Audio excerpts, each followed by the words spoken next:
चलिए बिस्मिल्लाहिर्रहमानिर्रहीम। Last class में हमने IAS 12 स्टार्ट किया था। क्विकली इसको रिकॉल करते हैं एंड देन फिर आगे के चलेंगे। IAS 12 that is income taxes हमारे पास यहाँ पर था, और income taxes is one of the most important standard, इसलिए भी क्योंकि आपकी PNL के अंदर जो एक लाइन आइटम है जिसको हम कहते हैं इनकम टैक्स, IAS 12 उसी इनकम टैक्स की कैलकुलेशन सिखाता है। और किस तरीके से उसने बात स्टार्ट की कि IAS 12 भी कहता है कि इनकम टैक्स की कैलकुलेशन के अंदर कितने तरह के टैक्सेस शामिल हैं? 3 तरह के। कौन कौन से? Current tax, number 2 prior tax, third one is the deferred tax. Current tax की डेफिनेशन क्या थी? करंट टैक्स किसको कहते हैं? Tax calculated on a current year taxable profit. Prior tax क्या है आपके पास? Tax of a previous year but adjusted in the current year. Deferred tax क्या है सर? उसके बारे में भी आज हम इंशाल्लाह डिस्कशन स्टार्ट करेंगे। खैर, करंट टैक्स के बारे में हमने एक और चीज देखी कि सर जब टैक्सेबल प्रॉफिट की बात आती है तो व्हाट इज टैक्सेबल प्रॉफिट? तो फिर हमने देखा था difference between the accounting and the tax profit. And what is that difference? Accounting profit क्या है? The profit which is calculated as per IFRS। जो IFRS के मुताबिक प्रॉफिट कैलकुलेट किया जाए इसको हम अकाउंटिंग प्रॉफिट कहते हैं, और टैक्स लॉस के मुताबिक जो प्रॉफिट कैलकुलेट किया जाए इसको हम टैक्सेबल प्रॉफिट कहते हैं। तो इसका मतलब 2 तरह के हमारे पास प्रॉफिट है, एक टैक्सेबल प्रॉफिट है और दूसरा अकाउंटिंग प्रॉफिट है। अच्छा, फिर इसके बाद हमने देखा कि डिफरेंसेस क्या क्या हैं, यानी कि अकाउंटिंग और टैक्स प्रॉफिट के अंदर क्या क्या डिफरेंसेस हमारे पास यहां पर मौजूद हैं। तो पहला हमने डिफरेंस देखा था कि टैक्स बेस के अंदर, टैक्स सिस्टम के अंदर टैक्स लॉस के मुताबिक हम कैश बेस सिस्टम फॉलो करते हैं, जबकि अकाउंटिंग लॉस के मुताबिक हम एक्रूअल बेस फॉलो करते हैं। फिर सेकंड डिफरेंस हमने एक और देखा था, वो क्या था कि सर हमारे पास यहां पर जो अकाउंटिंग है, अकाउंटिंग के अंदर हम डेप्रिसिएशन के लिए नॉर्मली 2 मेथड्स यूज करते हैं। कौन कौन से डेप्रिसिएशन के लिए? स्ट्रेट लाइन और WDV। जबकि टैक्स डिपार्टमेंट टैक्स लॉस कोई एज सच कोई स्पेसिफिक मेथड यूज नहीं करता।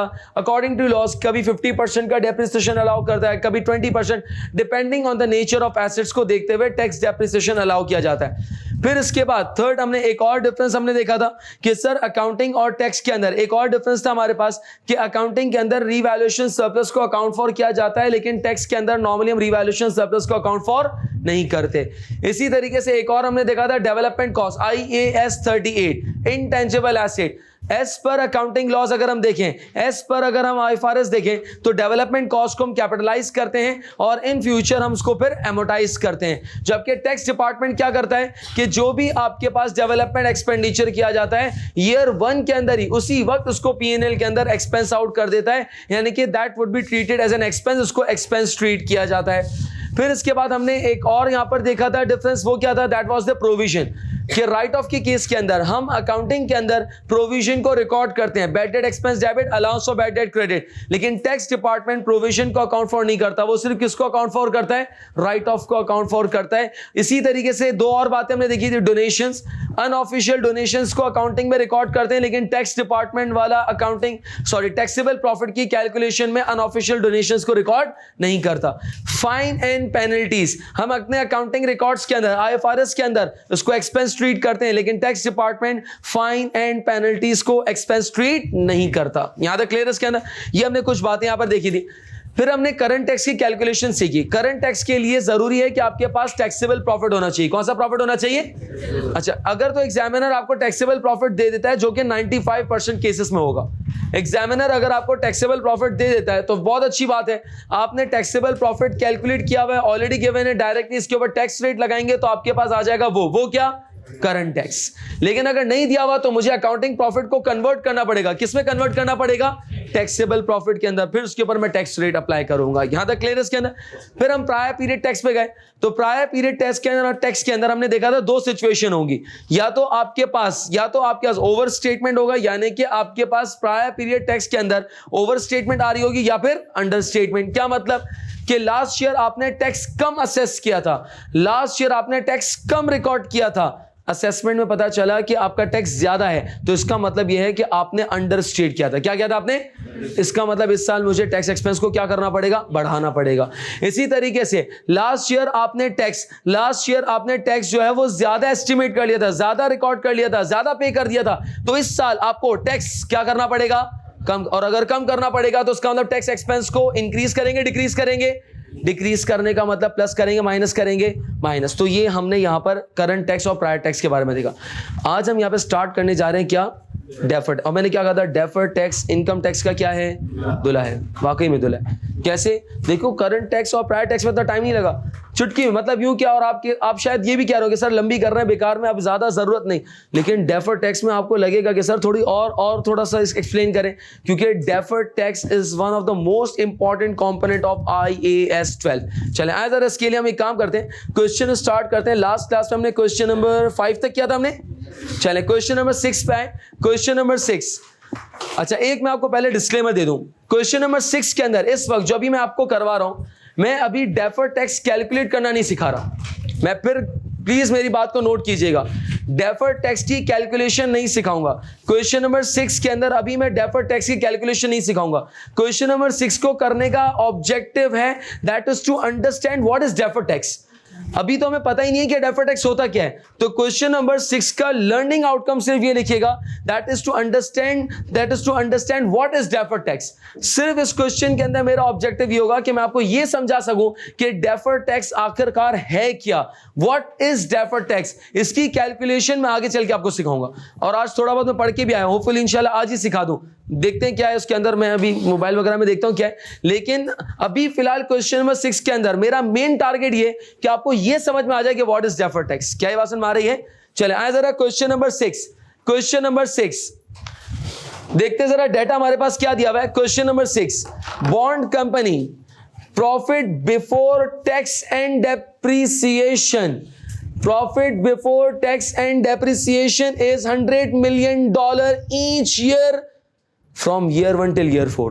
कितने सालों का डाटा, कितने सालों का है? 4, year 1, year 2, year 3, year 4।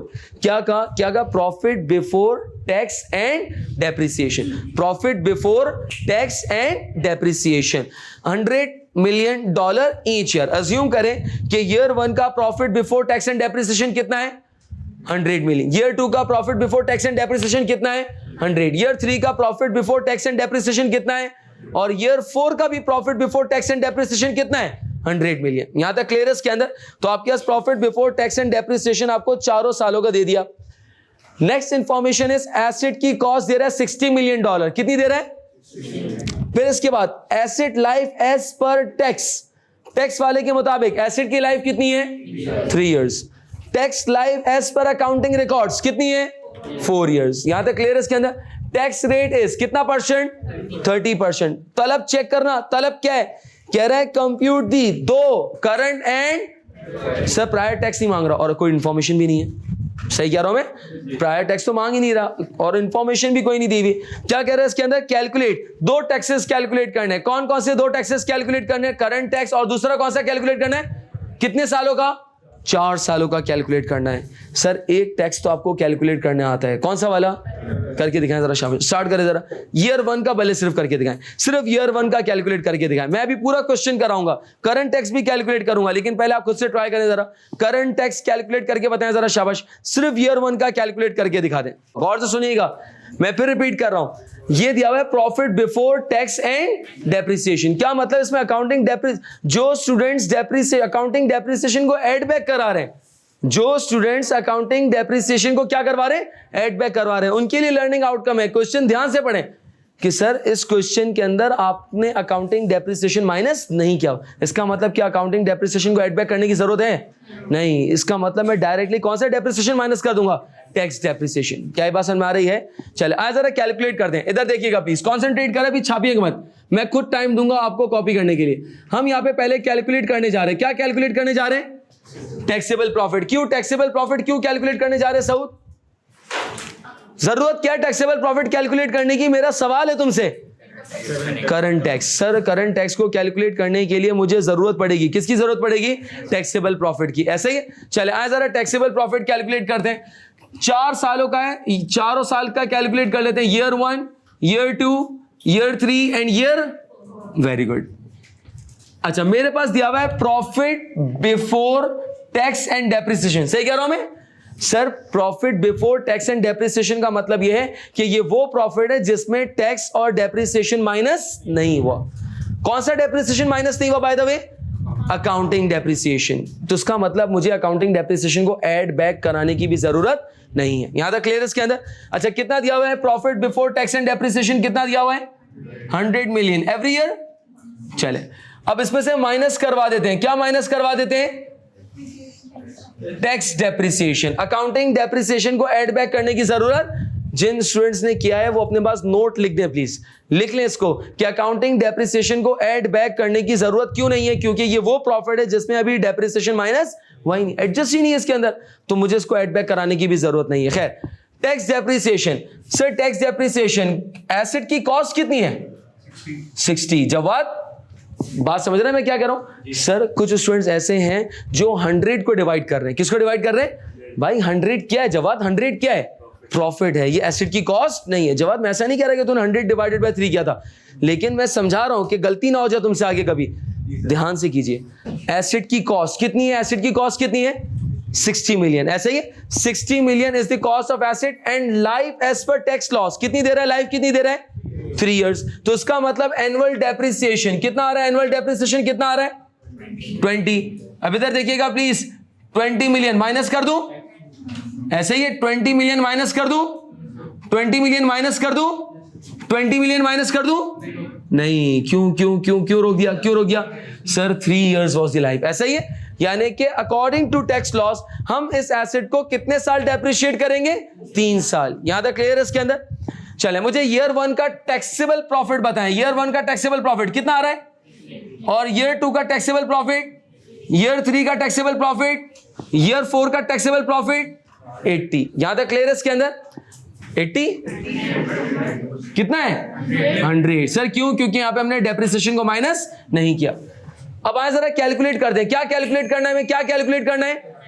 क्या कैलकुलेट करना है? Current tax. और करंट टैक्स का रूल क्या था? Current tax will be calculated on a taxable profit. Taxable profit. चले आए जरा ईयर 1 का टैक्स, करंट टैक्स कैलकुलेट करते हैं। By the way tax rate कितना है? टैक्स रेट कितना है?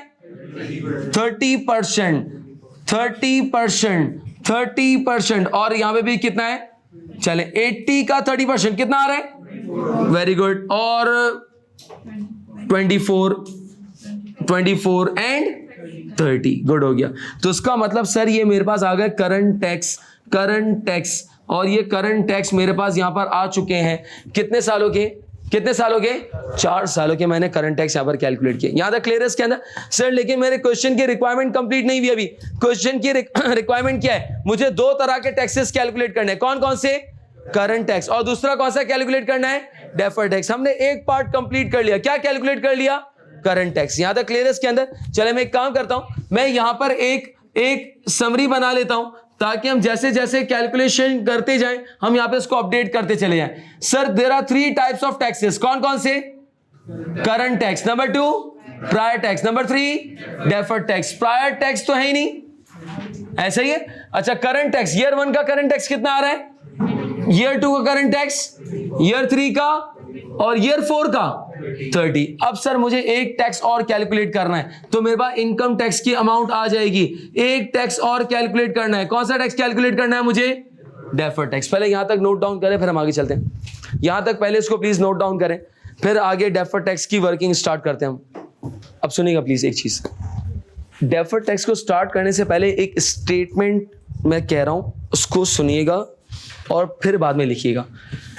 हम टैक्स पे वो करेंगे जो टैक्स लॉस कहेगा। हम टैक्स पे वो करते हैं जो टैक्स वाला कहेगा, जो टैक्स डिपार्टमेंट कहेगा, जो टैक्स लॉस कहेगा, लेकिन रिकॉर्ड वो करेंगे जो अकाउंटिंग लॉस कहेंगे। आई रिपीट माई वर्ड्स, गौर से सुनिएगा। टैक्स पे वो करेंगे जो टैक्स लॉस के मुताबिक होगा, जो टैक्स डिपार्टमेंट कहेगा। टैक्स डिपार्टमेंट कह रहा है 5000 का टैक्स दो, मैं टैक्स वही पे करूंगा जो टैक्स डिपार्टमेंट वाला कह रहा है। मुझे उससे फड्डा करने की जरूरत, लेकिन रिकॉर्ड वो करूंगा जो मेरे अकाउंटिंग रिकॉर्ड्स के मुताबिक होगा, जो मेरे अकाउंटिंग लॉस के मुताबिक होगा। मैं रिकॉर्ड वही करूंगा, यानी कि करूंगा वही जो मैं चाहूंगा, जो अकाउंटिंग रिकॉर्ड्स चाहेंगे। हाँ, लेकिन पे वो करना पड़ेगा जो टैक्स वाला चाहेगा। In short, tax will be paid as per tax laws. सही वर्ड यूज किया मैंने? टैक्स विल बी पेड, पे वही करेंगे as per tax laws, but tax will be recorded as per accounting laws. क्या ये स्टेटमेंट समझ में आ रही है? जी, 2 स्टेटमेंट फिर रिपीट कर रहा हूं। Tax will be paid as per tax laws.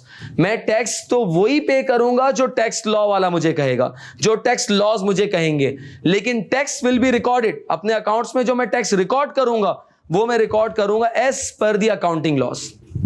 जो अकाउंटिंग, और अकाउंटिंग के लॉस क्या है? अकाउंटिंग का लॉ क्या है? IFRS। अकाउंटिंग का लॉ क्या है? IFRS। मैं फिर रिपीट कर रहा हूं, tax will be paid as per tax laws. जो टैक्स हम पे करेंगे वो टैक्स लॉ के मुताबिक पे करेंगे, बट हम जब रिकॉर्ड करेंगे टैक्स तो वो हम अकाउंटिंग लॉस के मुताबिक रिकॉर्ड करेंगे। ये स्टेटमेंट याद रखिएगा बस। क्या ये बात समझ आ रही है इसके अंदर? चले अब आए जरा डेफर्ड टैक्स की तरफ चलते हैं। उसके लिए एक काम करते हैं, एक एडिशनल काम करते हैं कि हमने यहां पे निकाला टैक्सेबल प्रॉफिट। क्या निकाला हमने? एक काम करते हैं, अकाउंटिंग प्रॉफिट कैलकुलेट करते हैं। क्या कैलकुलेट करते हैं? Accounting profit. चले आए जरा अकाउंटिंग प्रॉफिट कैलकुलेट करते हैं। सर वो क्यों कर रहे हैं? अभी थोड़ी देर में समझ में आ जाएगा। अकाउंटिंग प्रॉफिट कैलकुलेट करते हैं। कितने सालों का? यही 4 सालों का अकाउंटिंग प्रॉफिट कैलकुलेट करते हैं। Year 1, year 2, year 3 and year 4। ये 4 सालों का हम अकाउंटिंग प्रॉफिट कैलकुलेट करने जा रहे हैं। बाय द वे हमें क्या दिया हुआ है? Profit before. क्या क्या दिया हुआ है? Tax and depreciation. कितना मिलियन दिया हुआ है? 100 मिलियन, 100 मिलियन, 100 मिलियन। अच्छा, अब इसमें से माइनस करेंगे। क्या माइनस करेंगे? डेप्रिसिएशन। कौन सी डेप्रिसिएशन? Accounting depreciation. क्यों? क्या कैलकुलेट कर रहा हूं मैं? Accounting profit. तो आज जरा इसमें से डेप्रिसिएशन माइनस करते हैं, डेप्रिसिएशन माइनस करते हैं। As per accounting laws, as per IFRS asset की कॉस्ट कितनी है? 60 मिलियन। लेकिन एज पर IFRS हम अकाउंटिंग के अंदर इसको डेप्रिशिएट कितने ईयर्स पे करेंगे? 4 ईयर्स पे। तो एज पर अकाउंटिंग लॉस अगर मैं अकाउंटिंग डेप्रिसिएशन की बात करूं तो एनुअल डेप्रिसिएशन कितना आ रहा है? 15। ईयर 2 का डेप्रिसिएशन कितना आ रहा है? ईयर 3 का डेप्रिसिएशन कितना आ रहा है? ईयर 4 पे डेप्रिसिएशन रिकॉर्ड होगा। कितने से होगा? क्योंकि अकाउंटिंग लॉज ये कह रहे हैं कि इस एसेट को कितने साल पे डेप्रिशिएट करो। टैक्स लॉज वाला क्या कह रहा था? कितने साल पे डेप्रिशिएट करो? 3। मैंने कहा ना कि वो अपनी मर्जी से चलेगा। मैं टैक्स डिपार्टमेंट को अकाउंटिंग नहीं समझाऊंगा। वो कहेगा यार 3 साल पे डेप्रिशिएट होगा, चौथे साल पे नहीं होगा। तो ठीक है, मैंने 3 साल पे कर दिया था। खैर यहां पर मुझे 15 यहां पर भी माइनस करना पड़ेगा। तो बताएं जरा अकाउंटिंग प्रॉफिट। अकाउंटिंग प्रॉफिट कितना आ रहा है? 85। अकाउंटिंग प्रॉफिट कितना आ रहा है? अकाउंटिंग प्रॉफिट कितना आ रहा है? 85। सर ये क्या कहलाएगा आपके पास? Accounting profit.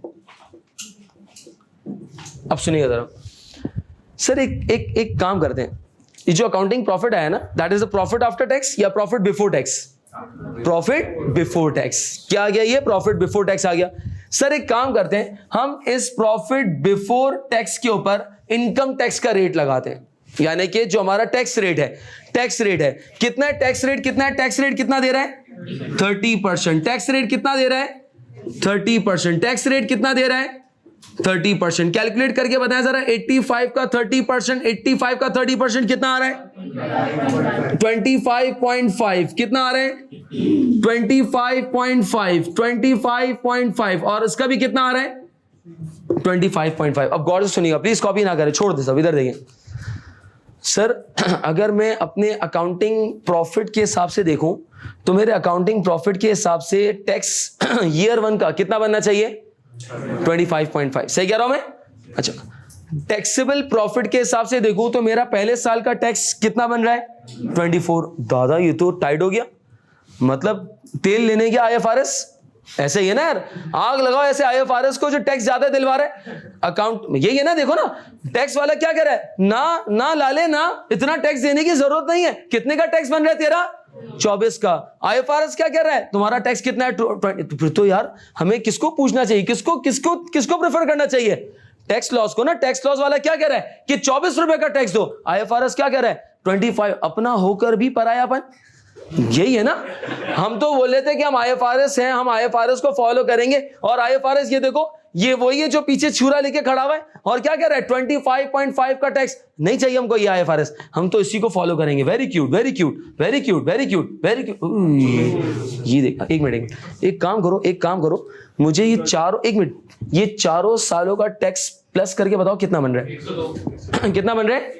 102। एक काम करो, इन चारों सालों, सर एक मिनट, सुनना। हाँ अभी पकड़ता हूँ कान, रुक जाए। अभी सुने जरा, अब सुनिएगा जरा। सर एक मिनट रुकिएगा। मैं जब ईयर 1 में था, गौर से सुनिएगा, मैंने क्या स्टेटमेंट लिखवाई कि टैक्स हम पे वही करेंगे जो टैक्स वाला कहेगा। टैक्स वाला क्या कह रहा है? कितना टैक्स पे करो? 24। अकाउंटिंग वाला IFRS है ना, बड़ा रैशनल है। बहुत समझदार है, वो कह रहा है देख मेरी बात सुन, ये टैक्स वाला तुझसे कह जरूर रहा है कि 24 रुपए का टैक्स है, लेकिन मैं तुझे बता रहा हूं तेरा टैक्स 24 रुपए का नहीं है। कितने का है? 25.5 रुपए का है। कितने का है? चल बे चल, झूठ बोल रहे हो, तुझे पता चल जाएगा एक दिन तू आएगा मेरे पास और तू कहेगा कि हाँ ये सच कह रहा है। चलो आओ ईयर 2 में। टैक्स वाला कह रहा है 24 रुपए का टैक्स है, अकाउंटिंग लॉ ये कह रहा है कि देख तेरा टैक्स 24 रुपए का नहीं है। कितने का है ये? 25.5। थर्ड ईयर के अंदर टैक्स वाला कह रहा है कि तुम्हारा टैक्स कितना है? 24 का है, जबकि अकाउंटिंग प्रॉफिट क्या कह रहा है? तुम्हारा टैक्स कितने का है? 25.5। आओ ईयर 4 पे। ईयर 4 पे टैक्स वाला कह रहा है अब तुम्हारा टैक्स 24 रुपए का नहीं है। कितने का है? 30 रुपए का। अकाउंटिंग प्रॉफिट कह रहा है मैं तुझे फिर कह रहा हूं आज भी तेरा टैक्स कितने का है? 25.5। क्या मतलब? काश के तू पहले मेरी बात मान लेता। अब सुनना, ईयर 1 पे मैंने क्या कहा कि टैक्स हम पे वो करेंगे जो टैक्स वाला कहेगा। बा खुदा मैं गवर्नमेंट को कितने पैसे दूंगा? 24। लेकिन आईएफआरएस कहता है रिकॉर्ड वो करना जो मैं तुझसे कह रहा हूं, जबकि हमारा इनकम टैक्स है कितना? इनकम टैक्स है कितना? 25.5। मुझे बताओ हमने पे कितना करना है? 24, लेकिन एक्चुअल में टैक्स कितना है? कितने का डिफरेंस आ रहा है? 1.5। आईएफआरएस ये कहता है, आईएस 12 ये कहता है कि देख कि तुझे अभी फायदा नजर आ रहा है लेकिन ये फायदा नहीं है। एक वक्त आएगा कि टैक्स वाला तुझे ज्यादा टैक्स करेगा।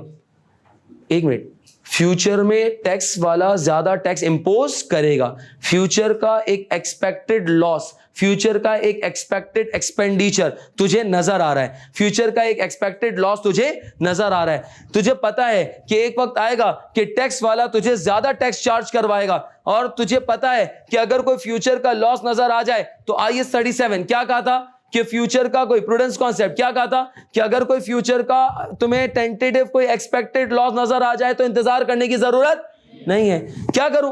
देख तेरा टैक्स एक्सपेंस बन रहा है 24, जबकि एक्चुअल में तेरा टैक्स है कितना? 25.5। एक काम कर, तू 1.5 का एक एक्सपेंस अपने पास आज ही रिकॉर्ड कर ले, और वो एक्सपेंस जो तू आज रिकॉर्ड करेगा वो क्या है? सर वो कहलाएगा डेफर्ड टैक्स एक्सपेंस। क्या कहलाएगा ये? Sir deferred tax expense. कितने का रिकॉर्ड करूं? कितने का रिकॉर्ड करूं? 1.5। तो डेफर्ड टैक्स एक्सपेंस डेबिट कर कितने से? 1.5 से। और ये है क्या? इसको लायबिलिटी रिकॉर्ड कर ले, डेफर्ड टैक्स लायबिलिटी क्रेडिट कितने से? 1.5 से। क्यों? तुझे पता है कि तेरा एक्सपेंस जो है वो 25.5 है, जबकि तुझसे गवर्नमेंट या टैक्स डिपार्टमेंट कितना टैक्स चार्ज करवा रहा है? 24। मैंने क्या कहा था? टैक्स वो पे करेंगे जो टैक्स वाला कहेगा, लेकिन रिकॉर्ड वो करेंगे जो अकाउंटिंग लॉस कहेंगे। अकाउंटिंग लॉ कह रहा है तेरा टैक्स कितना है? 25.5। टैक्स वाला कह रहा है कि तुम्हारा टैक्स कितना बन रहा है? 24। मुझे पता है कि ये टेम्पररी, क्या कहा मैंने? डिफरेंस है। कौन सा डिफरेंस है ये?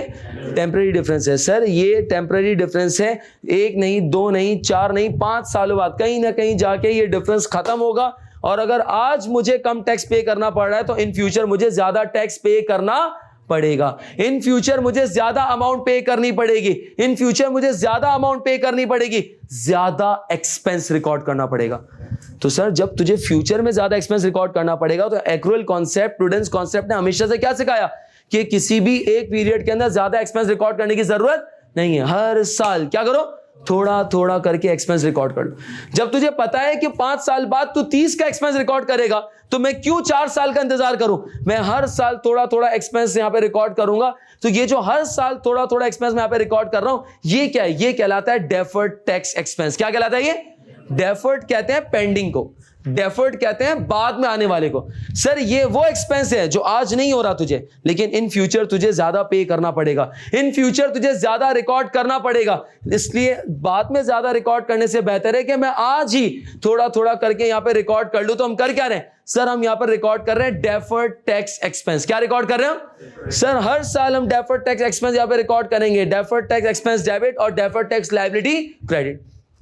आसान जबान में समझाने की कोशिश करता हूं। What is deferred tax? Sir difference है। सर ये अकाउंटिंग और टैक्स के अंदर एक डिफरेंस क्रिएट हो रहा है। उस डिफरेंस को, उस गैप को फिलअप करने के लिए एक ब्रिज हमने बनाया है, और वो ब्रिज आपके पास क्या है? That is known as what? Deferred tax. देखो बेसिक प्रिंसिपल याद रखना जो मैंने स्टार्टिंग में लिखवाया। टैक्स पे वो करेंगे जो टैक्स लॉस कहेगा, लेकिन रिकॉर्ड वो करना है जो अकाउंटिंग। ये एक बेसिक प्रॉब्लम है हमारे पास कि मैं यहां पर इसको डेविएट नहीं कर सकता। मैं टैक्स डिपार्टमेंट वाले को ये नहीं कहूंगा कि तुम मेरे प्रॉफिट के मुताबिक टैक्स लो, नहीं मानेगा ही नहीं मेरी बात।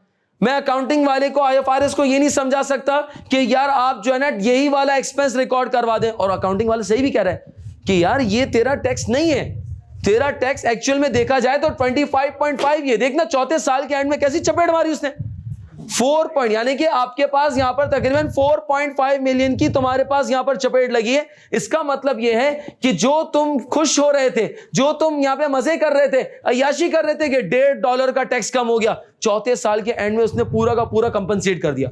तो इसका मतलब यह है कि एक एक्सपेंस जो तुझे पता है कि इन फ्यूचर है, एक एक्सपेंस जो तुझे पता है कि तुझे फ्यूचर में पे करना है, तो क्यों उसका वेट कर रहा है? Let's recognise that expense now. अभी के अभी उस एक्सपेंस को रिकॉर्ड कर दो, लेकिन उसको हम क्या कहते हैं? Deferred tax expense. क्या कहते हैं उसको? सो डेफर्ड टैक्स एक्सपेंस क्या है? It's a difference, it's a difference of what? The tax loss and the accounting loss. उस अकाउंटिंग और टैक्स लॉस में जो डिफरेंस क्रिएट हो रहा है, जो टैक्स के अमाउंट में डिफरेंस क्रिएट हो रहा है, उसकी डिफरेंस को, उसके ब्रिज को, उसके गैप को खत्म करने के लिए हमने एक ब्रिज क्रिएट किया। उस ब्रिज का नाम क्या है? That is the deferred tax expense. क्या नाम है इसका? यहां तक क्लियर है इसके अंदर? यहां तक पहले इसको नोट करें, ईयर 1 की एंट्री में, आगे की ईयर्स की भी एंट्रीज लिखवाऊंगा। अभी क्वेश्चन कंप्लीट नहीं किया मैंने, ये अभी क्वेश्चन कंप्लीट नहीं हुआ, इसको भी हम देखेंगे आगे। यहां तक पहले नोट कर ले जरा इसको। अच्छा, ईयर 1 की हमने एंट्री बनाई, आए जरा ईयर 2 देखते हैं। ईयर 2 में इधर देखिएगा, कॉन्सेंट्रेट कीजिएगा एंट्रीज पे प्लीज, फिर इसके बाद आराम से कॉपी कीजिएगा। ईयर 2 में करंट टैक्स कितना आ रहा था? टैक्स वाला क्या कह रहा है? कितना टैक्स देना? 24। अकाउंटिंग वाला क्या कह रहा है? कितना टैक्स बन रहा है तुम्हारा? 25 पॉइंट। अगेन कितना डिफरेंस क्रिएट हो रहा है? कितना डिफरेंस क्रिएट हो रहा है? 1.5। तो बताओ क्या एंट्री बनेगी? डेफर्ड टैक्स एक्सपेंस डेबिट और डेफर्ड टैक्स लायबिलिटी कितने से? 1.5। गौर से देखिएगा, गौर से देखिएगा। ईयर 3 टैक्स वाला क्या कह रहा है? कितना टैक्स पे करोगे? 24। अकाउंटिंग वाला क्या कह रहा है? कितना टैक्स तुम्हारा बनता है? 25.5। ऐसा ही है। अच्छा, इसका मतलब यह है कि अगेन ईयर 3 के अंदर मुझे एक और एक्सपेंस रिकॉर्ड करना पड़ेगा। क्या नाम है उसका? डेफर्ड टैक्स एक्सपेंस डेबिट और डेफर्ड टैक्स लायबिलिटी क्रेडिट। कितने से? अब गौर से प्लीज इधर कंसंट्रेट कीजिएगा। टैक्स वाला क्या कह रहा है कि तुम्हारा एक्सपेंस कितना बन रहा है? 30। तुम्हारा टैक्स कितना बन रहा है? 30। जबकि मेरा अकाउंटिंग लॉ क्या कह रहा है? अकाउंटिंग लॉ क्या कह रहा है कि तुम्हारा टैक्स कितना है? 25.5। ऐसा ही है सर। टैक्स पे वो करेंगे, टैक्स पे वो करेंगे जो टैक्स वाला कहेगा, लेकिन रिकॉर्ड वो करेंगे जो अकाउंटिंग लॉस कहेंगे। ऐसा ही है। इसका मतलब ये है कि लास्ट ईयर के अंदर मेरा टैक्स डिपार्टमेंट कह रहा है कि 30 का टैक्स है, जबकि अकाउंटिंग के मुताबिक कितना है? 25.5। ऐसा ही है सर। हमने 30 का रिकॉर्ड तो कर लिया, देखो लास्ट ईयर में दिख रहा है। अब मुझे बताओ ज्यादा रिकॉर्ड किया, कम रिकॉर्ड किया है? ज्यादा। अब लास्ट ईयर में हम करेंगे क्या सर? लास्ट ईयर के अंदर ये एंट्री हो जाएगी पूरी क्या? रिवर्स। कितने से रिवर्स होगी? एक्सीलेंट। कितने से रिवर्स होगी? 4.5 मिलियन से। 4.5 मिलियन से। गौर से सुनिएगा, 4.5 मिलियन से हम ये एंट्री रिवर्स करेंगे। क्यों? देख, अकाउंटिंग वाले यही तो समझा रहा था, आईएफआरएस ने तो समझाया कि देख एक वक्त आएगा कि वो अपनी असली शक्ल दिखाएगा, तुझसे 30 मिलियन का टैक्स ले जाएगा। तो एक काम कर, हर साल एक एडिशनल एक्सपेंस रिकॉर्ड करता रहे। जिस साल में वो तुझसे ज्यादा एक्सपेंस रिकॉर्ड करवाएगा, मैं तेरा डेफर्ड टैक्स एक्सपेंस पूरा क्या करवा दूंगा? रिवर्स करवा दूंगा, ताकि तेरे अकाउंटिंग प्रॉफिट स्टेबल रहे। क्या रहे? ऐसे ही है ना। यानी कि आपके अकाउंटिंग प्रॉफिट अब स्टेबल हो गए, आपके अकाउंटिंग प्रॉफिट के अंदर कोई बहुत ज्यादा चेंजेस नहीं आएंगे। क्यों? क्योंकि तुझे पता था कि एक दिन ये ज्यादा टैक्स एक्सपेंस रिकॉर्ड करवाएगा, तो मैंने करंट टैक्स तो रिकॉर्ड किया। कितना रिकॉर्ड किया था? 30। लेकिन फिर दूसरी तरफ मैंने अपना डेफर्ड टैक्स एक्सपेंस क्या कर दिया? रिड्यूस कर दिया। सर, डेफर्ड टैक्स के केस के अंदर हम लायबिलिटी रिकॉर्ड कर रहे होते। क्या रिकॉर्ड कर रहे होते? दिख रहा है? लेकिन ये एक ऐसी लायबिलिटी है जिसकी सेटलमेंट कैश में नहीं होती। देखो, अकाउंट पेबल भी एक लायबिलिटी है ना। अकाउंट पेबल की सेटलमेंट किस में होती है? कैश में। पेनल्टी प्रोविजन हो या पेबल हो, ये भी एक लायबिलिटी है, इसकी सेटलमेंट किस में होगी? कैश में। ऐसे ही है ना। इसी तरीके से आपके पास लोन पेबल लायबिलिटी है, इसकी सेटलमेंट किस में होगी? ज्यादातर, यानी कि नॉर्मली लायबिलिटीज की सेटलमेंट किस में होती है? कैश में। लेकिन याद रखना, deferred tax is a liability. Deferred tax liability एक ऐसी लायबिलिटी है जिसकी सेटलमेंट कैश में नहीं होती, जिसकी सेटलमेंट हम करते क्या है? इनकम के अंदर। किस में करते हैं? इनकम। कैसे? देखो, मैंने डेफर्ड टैक्स लायबिलिटी डेबिट किया और एक्सपेंस को क्या कर दिया? मैंने क्रेडिट कर दिया। और एक्सपेंस को क्रेडिट करने का मतलब एक्सपेंस को बढ़ाया, कम किया है? और एक्सपेंस को कम करने का मतलब प्रॉफिट को बढ़ा। इसका मतलब मैं इसको एज अ इनकम। में ट्रीट कर रहा हूं, यानी कि डेफर्ड टैक्स लायबिलिटी एक ऐसी लायबिलिटी है जिसकी सेटलमेंट कैश में नहीं होती, जिसकी सेटलमेंट हम किस में करते हैं, पीएनएल के अंदर करते हैं, इनकम में कर रहे होते हैं, हम उसको पीएनएल के थ्रू सेटल करते हैं। इसमें कैश क्रेडिट नहीं होगा, क्यों? क्योंकि यार ये कोई कैश नहीं है मेरे पास। ये क्यों डेफर्ड टैक्स लायबिलिटी क्यों क्रिएट करनी पड़ी?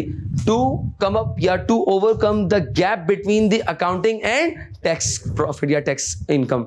तो उसका मतलब ये है कि मेरे पास इनकम टैक्स अकाउंटिंग और टैक्स के मुताबिक जो मेरे पास टैक्स है उसका जो गैप मेरे पास आ रहा है, उस गैप को ब्रिज करने के लिए एक टेम्परेरी ब्रिज आपके पास यहां पे क्रिएट हो रहा था, उसको ब्रिज करने के लिए मैंने यहां पर एक डेफर्ड टैक्स का अकाउंट ओपन किया, डेफर्ड टैक्स एक्सपेंस डेबिट और डेफर्ड टैक्स लायबिलिटी क्रेडिट। ये मैंने मेंटेन करता गया और जिस साल ये टेम्परेरी डिफरेंस खत्म होगा, जिस साल ये डिफरेंस कंप्लीट हो जाएगा, उस साल हम करेंगे क्या, उसको पूरा रिवर्स बैक कर देंगे कि जितनी भी मैंने लायबिलिटी क्रिएट की थी वो सारी लायबिलिटी एट द मोमेंट खत्म हो जाएगी और एक्सपेंस को हम यहां पर क्रेडिट कर देंगे।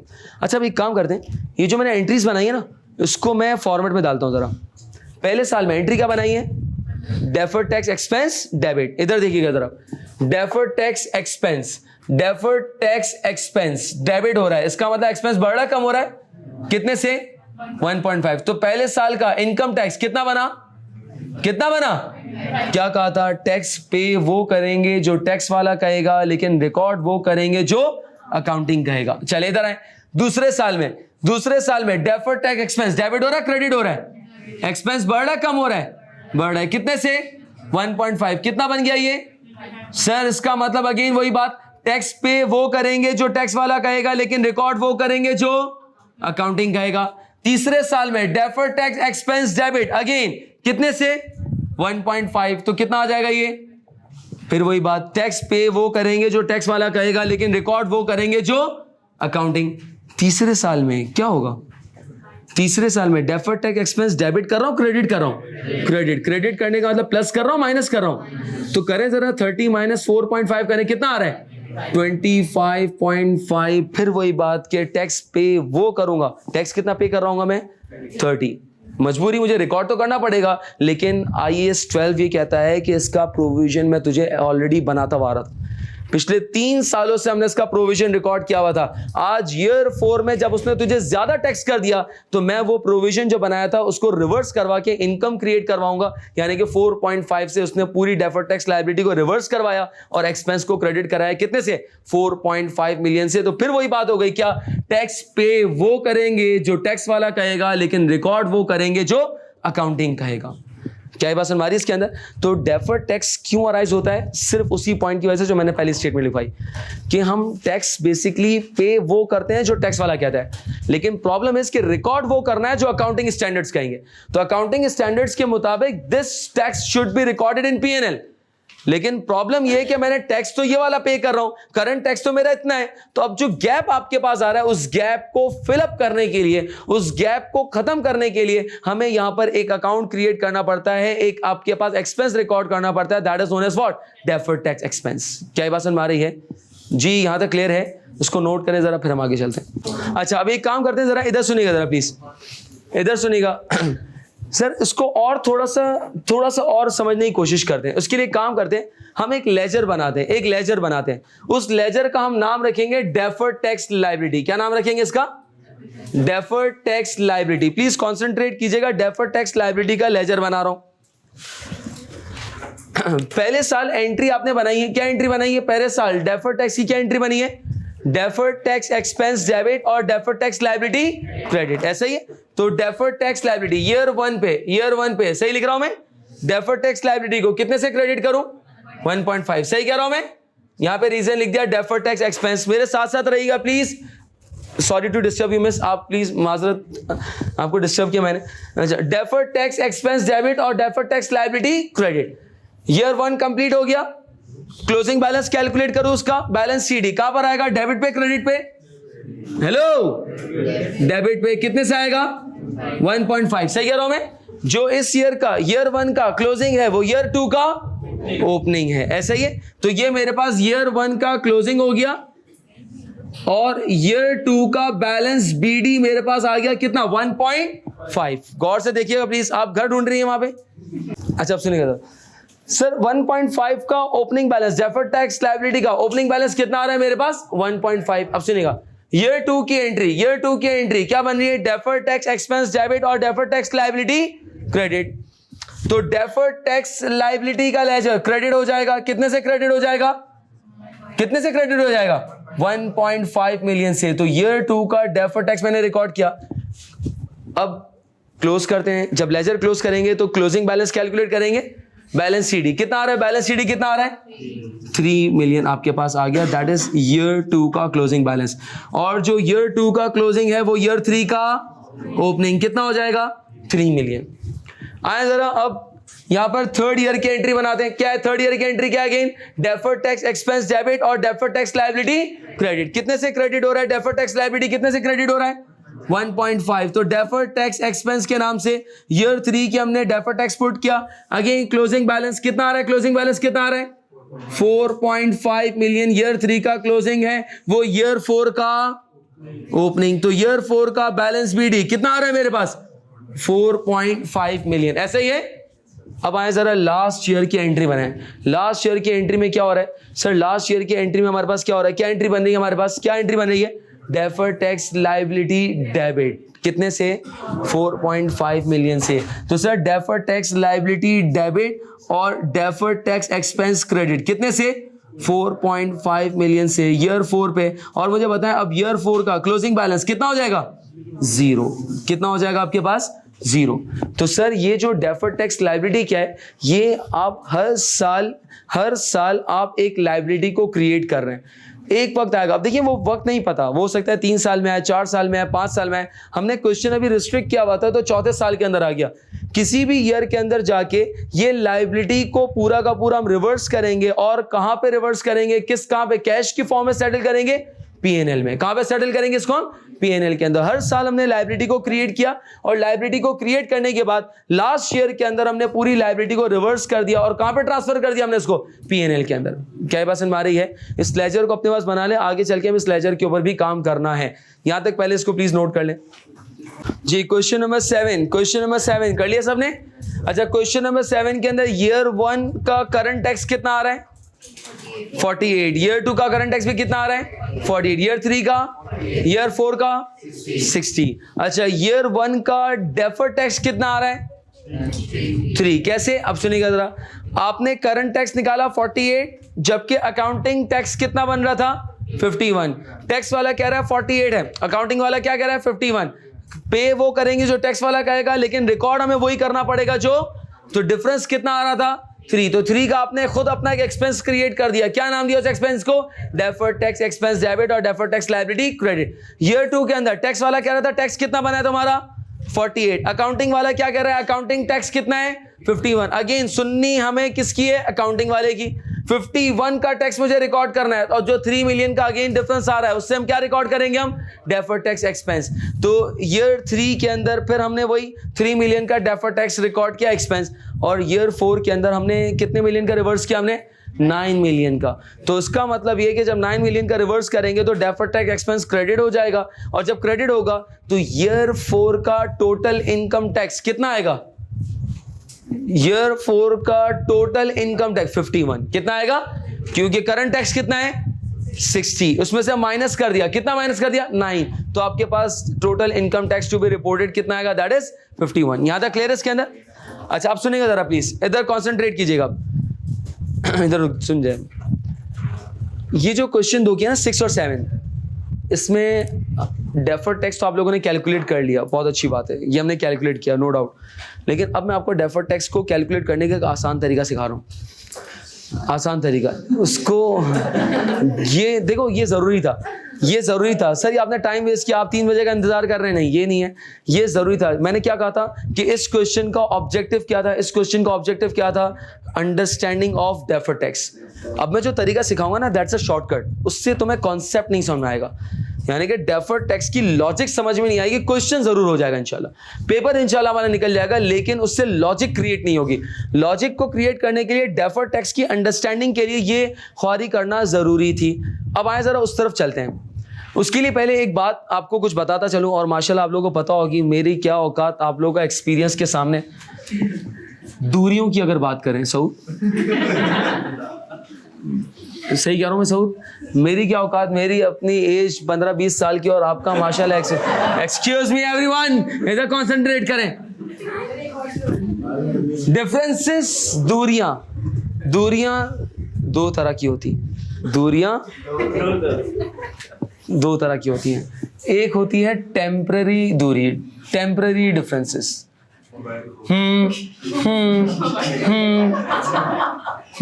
के, और एक होती है परमानेंट डिफरेंसेस। टेम्पररी डिफरेंस और परमानेंट एरर, दो तरह की दूरियां होती है। टेम्पररी डिफरेंसेस आपके पास क्या है? वक्ती दूरी है, अभी नहीं मान रहे। टैक्स वाला और अकाउंटिंग वाले अभी नहीं मान रहे, बी पॉजिटिव यार। टेम्पररी दूरी है, अभी नहीं मान रहे, के लेट हो गया। परमानेंट दूरी क्या है? परमानेंट दूरी क्या है? परमानेंट दूरी क्या है कि आपको इनविटेशन कार्ड आया है, इनविटेशन कार्ड आया है कि अब भाई आप देख कुर्सियां सीधी करनी है तो आ जाएगा इसके अंदर। खैर सुनिएगा जरा, आप यहाँ पे अकाउंटिंग पर्सन सुनिए। सर टैक्स और अकाउंटिंग के बीच में दो तरह की दूरियां होती है। एक होती है टेम्परेरी दूरी, टेम्परेरी डिफरेंस। टेम्परेरी डिफरेंस का मतलब क्या है कि सर ये दूरी अभी है लेकिन एक वक्त आएगा कि ये दूरी खत्म हो जाएगी। जैसे कि एग्जांपल लेता हूँ, अकाउंटिंग के अंदर हम यूज करते हैं एक्रूअल सिस्टम। कौन सा सिस्टम यूज करते हैं? एक्सपेंस को रिकॉर्ड करेंगे जब वो इनकर हो जाए, पेमेंट का इंतजार। टैक्स वाला कहता है देख मैं भी मानता हूं इस एक्सपेंस को लेकिन पेमेंट तो कर दे। हमने इस साल में एक्सपेंस रिकॉर्ड कर दिया, टैक्स वाले ने एक्सपेंस रिकॉर्ड नहीं किया, आज नहीं तो कल कर देगा। जिस दिन मैंने पे किया ये भी इस एक्सपेंस को ट्रीट कर लेगा। इसका मतलब ये है कि डिफरेंस है, इख्तलाफ है, लेकिन ये परमानेंट नहीं है। क्या है ये? टेम्पररी है। डेप्रिसिएशन आपके सामने था अभी, वो कह रहा है 4 साल, वो कह रहा है 3 साल। दूरी है, इख्तलाफात हैं, लेकिन ये इख्तलाफात हमेशा के नहीं बल्कि ये टेम्पररी हैं। 4 सालों के अंदर डिफरेंस खत्म हो गया और टैक्स का अमाउंट क्या हो गया? दोनों का सेम हो गया। सर इसी तरीके से डेवलपमेंट एक्सपेंडिचर, याद है मैंने डिफरेंसेस लिखवाए थे अकाउंटिंग और टैक्स के बीच में पहली क्लास में ही। सर डिफरेंस, डेवलपमेंट कॉस्ट हमने क्या कहा था? हम कैपिटलाइज करेंगे और हर साल थोड़ा थोड़ा करके इसको एमोर्टाइज करेंगे। टैक्स वाला क्या कह रहा है? ये फजूल की हरकत है, मैं नहीं करूंगा, मैं पहले साल में पूरा का पूरा एक्सपेंस आउट करूंगा। ठीक है, आज उसने एक्सपेंस आउट कर दिया, हम 4 साल में जाके एक्सपेंस आउट करेंगे, लेकिन अगेन डिफरेंस है। लेकिन कौन सा डिफरेंस है? ये टेम्परेरी डिफरेंस है। रीवैल्यूएशन सरप्लस, मैंने कहा है मैंने एसेट की वैल्यू को बढ़ा दिया, कह रहा है मैं भी तुझे ये रियलाइजेशन अलाउ करूंगा, लेकिन कब? When the asset is disposed of. एक नहीं 10 साल बाद जब भी तू बेचेगा तो हम इस चीज को एक्सेप्ट कर लेंगे। तो पता चला कि ये जो डिफरेंसेस हैं ये कहलाते हैं टेम्परेरी डिफरेंसेस। क्या कहलाते हैं ये? अब आते हैं जरा परमानेंट डिफरेंस के ऊपर। मैंने फाइन पे किया है, क्या पे किया मैंने? पेनल्टी। क्या पे की मैंने कहा यार ये मेरा एक्सपेंस है।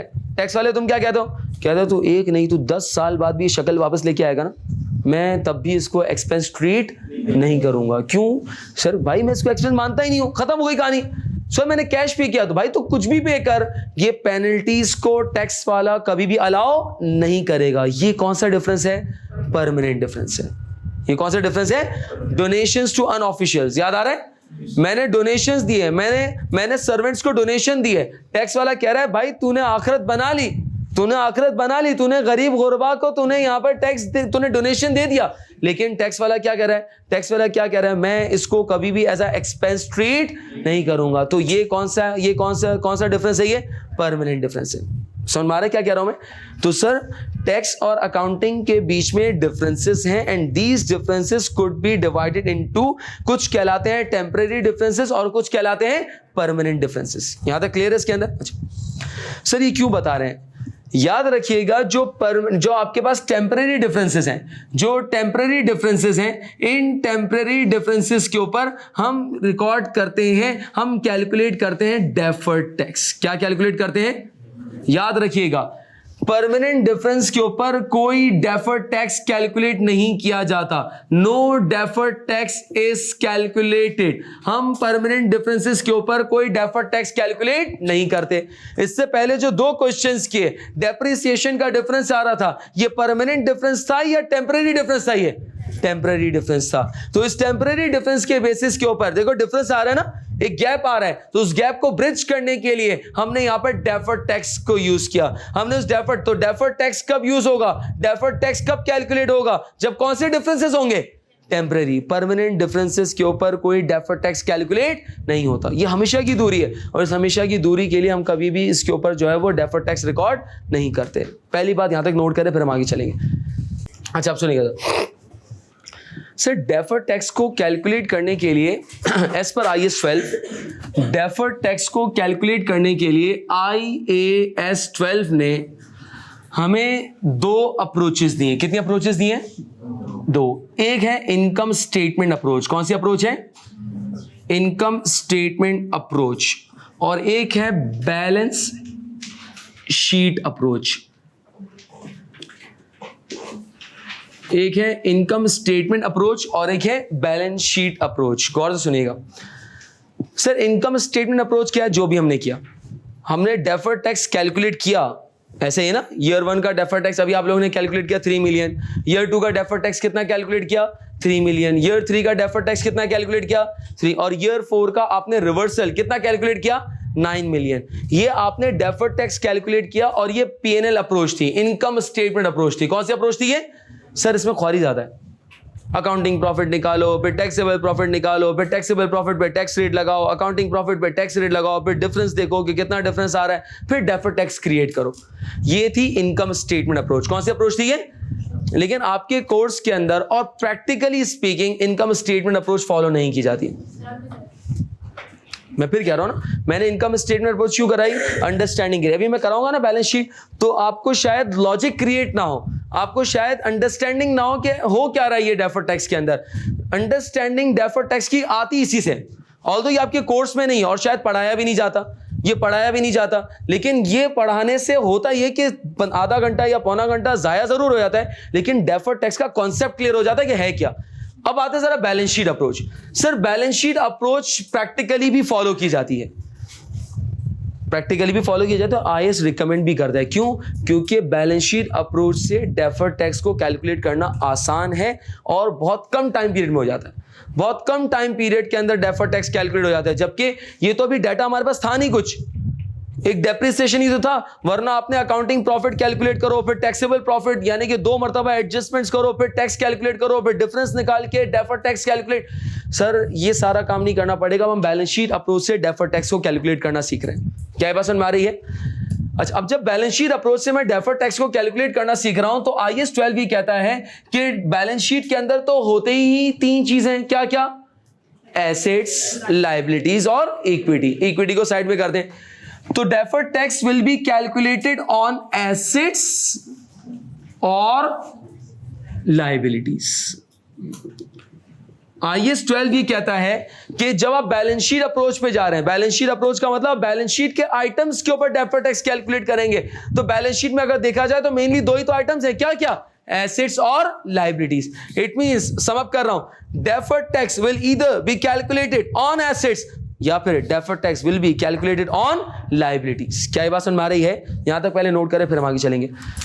सम अप कर रहा हूं, क्या कहा मैंने? डेफर्ड टैक्स कैलकुलेट करना है, और डेफर्ड टैक्स को कैलकुलेट करने के लिए IAS ने कितनी अप्रोचेस दी हमें? 2 अप्रोचेस। कौन कौन सी? Income statement approach and number 2 is balance sheet. Income statement approach क्या थी? जो भी हमने की, हमने टैक्सेबल प्रॉफिट निकाला, अकाउंटिंग प्रॉफिट निकाला, यानी कि इनकम स्टेटमेंट्स बनाई, और फिर हमने टैक्सेस को कंपेयर करके डेफर्ड टैक्स की अमाउंट फाइंड आउट की। ये थी इनकम स्टेटमेंट अप्रोच। अब हम करने जा रहे हैं कौन सी approach? Balance sheet. Balance sheet approach के अंदर IAS 12 क्या कहता है कि बैलेंस शीट अप्रोच के अंदर deferred tax will either be calculated on assets और either it will be calculated on liabilities. क्या ये बात समझ में आ रही है? चलें आगे जी, चलें आगे। अच्छा, अब मैं जब डेफर्ड टैक्स एसेट्स पे कैलकुलेट करूंगा, सर एसेट्स की example furniture, equipment, machine, building, accounts receivable, ये सारे क्या है हमारे? एसेट्स हैं, ऐसे ही ना।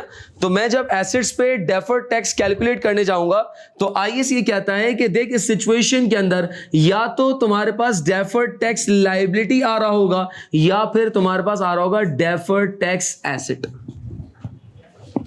गौर से सुनिएगा, क्या कहा मैंने कि जब मैं एसेट्स का मतलब क्या है, एसेट्स का मतलब क्या है, फर्नीचर है, इक्विपमेंट है, मशीन है, अकाउंट्स रिसीवेबल है, रेंट रिसीवेबल है, लोन रिसीवेबल्स हैं, ये सारे हमारे क्या कहलाते हैं, ये सारे क्या कहलाते हैं, एसेट्स। इन एसेट्स के ऊपर जब मैं, सर कैसे करेंगे उसकी टेंशन ना लें, सीखेंगे अभी हम।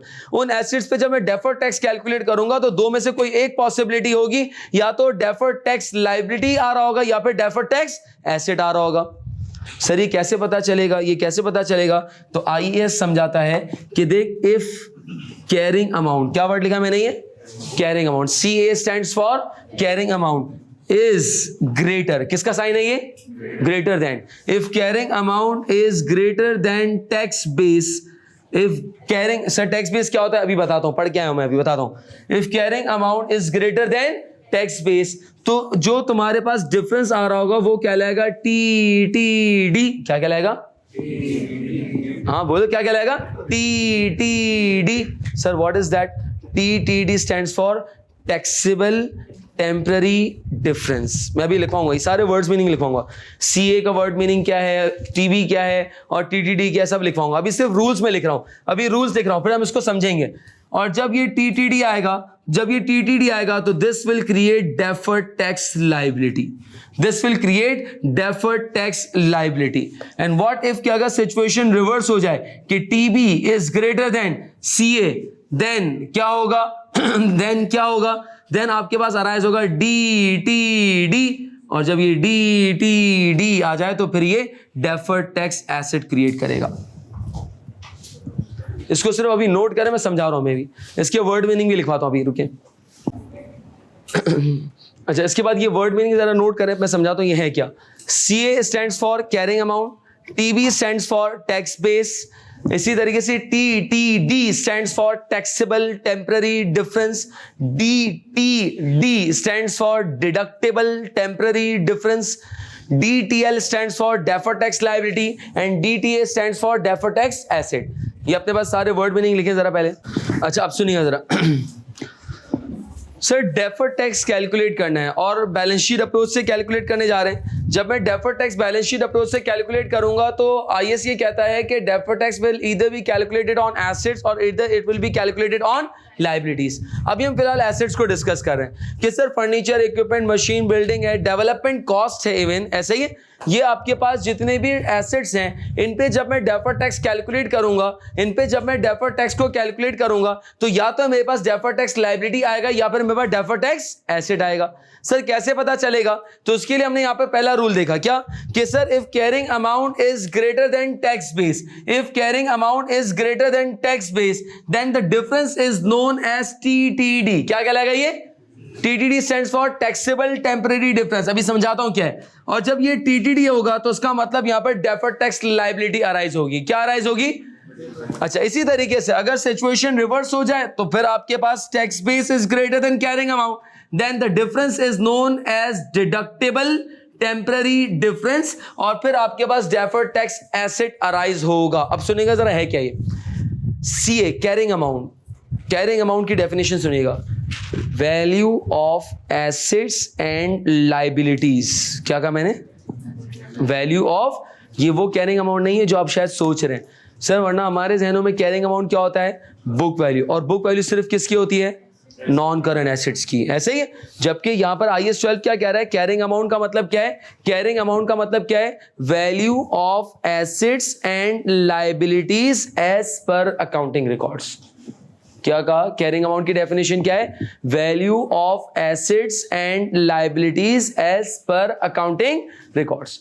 यानी कि अगर मैं कहता हूं कि फर्नीचर मेरे पास 15 लाख का है तो उसका मतलब यह है कि फर्नीचर की कैरिंग अमाउंट 15 लाख है। सर बैलेंस शीट में अकाउंट्स पेबल आ रहा है 2 लाख, तो अकाउंट्स पेबल की कैरिंग अमाउंट कितनी है, 2 लाख। तो कैरिंग अमाउंट का मतलब क्या है, value of assets and liabilities. Sir liabilities की बीवी तो होती नहीं है, हाँ नहीं होती, लेकिन IAS 12 के अंदर कैरिंग अमाउंट की डेफिनेशन थोड़ी सी डिफरेंट है। क्या है, कैरिंग अमाउंट किसको कहता है, IAS 12 कैरिंग अमाउंट किसको कहता है, value of assets and liabilities as per accounting records. क्या ये बात समझ में आ रही है, तो बताओ टैक्स बेस क्या होगा, value of assets and liabilities as per tax records. क्या ये बात समझ में आ रही है, क्या ये बात समझ में आ रही है? पहले इसको यहां तक नोट करें प्लीज। कैरिंग अमाउंट क्या है? Value of assets and liabilities as per accounting records, कि तुम्हारे एसेट्स की या लायबिलिटीज की वैल्यू अकाउंटिंग के मुताबिक कितनी है। और अगर पूछा जाए कि तुम्हारे एसेट्स और लायबिलिटीज की वैल्यू टैक्स के मुताबिक कितने की है, तो फिर वो मेरे पास टैक्स बेस कहलाएगा। क्या कहलाएगा मेरे पास? Tax base. आई रिपीट कि value of assets and liabilities as per accounting records क्या कहलाएगा? ये carrying amount. And value of assets and liabilities as per tax record क्या कहलाएगा? ये टैक्स बेस। यहां तक क्लियर? इसके अंदर टीटीडी। सर ये टीटीडी क्या है? ये क्या है? Taxable temporary difference. सर हमारे जबान में समझाएं, आपकी जबान में समझें आप। आज मजा है लेकिन कल सजा है। दूरियां ऐसी होती हैं, दूरियां ऐसी होती हैं, आपको लग रहा होता है कि आज मजा है, आज you are enjoying, you know, आज यू आर एंजॉयिंग, बट कल सजा है। आज मजा है और कल सजा है, ये कहलाता है टैक्सेबल टेम्पररी डिफरेंस। क्या कहलाता है ये? अभी सिर्फ याद रखिए, आज मजा, अभी मैं समझाता हूं, इसी से भी लिंक करूंगा मैं, जो आपने क्वेश्चन किया था उससे भी लिंक करूंगा। टैक्सेबल टेम्पररी डिफरेंस क्या है? आज मजा है और कल सजा है। Sir what is deductible temporary difference? What is deductible temporary difference? चलो बताओ।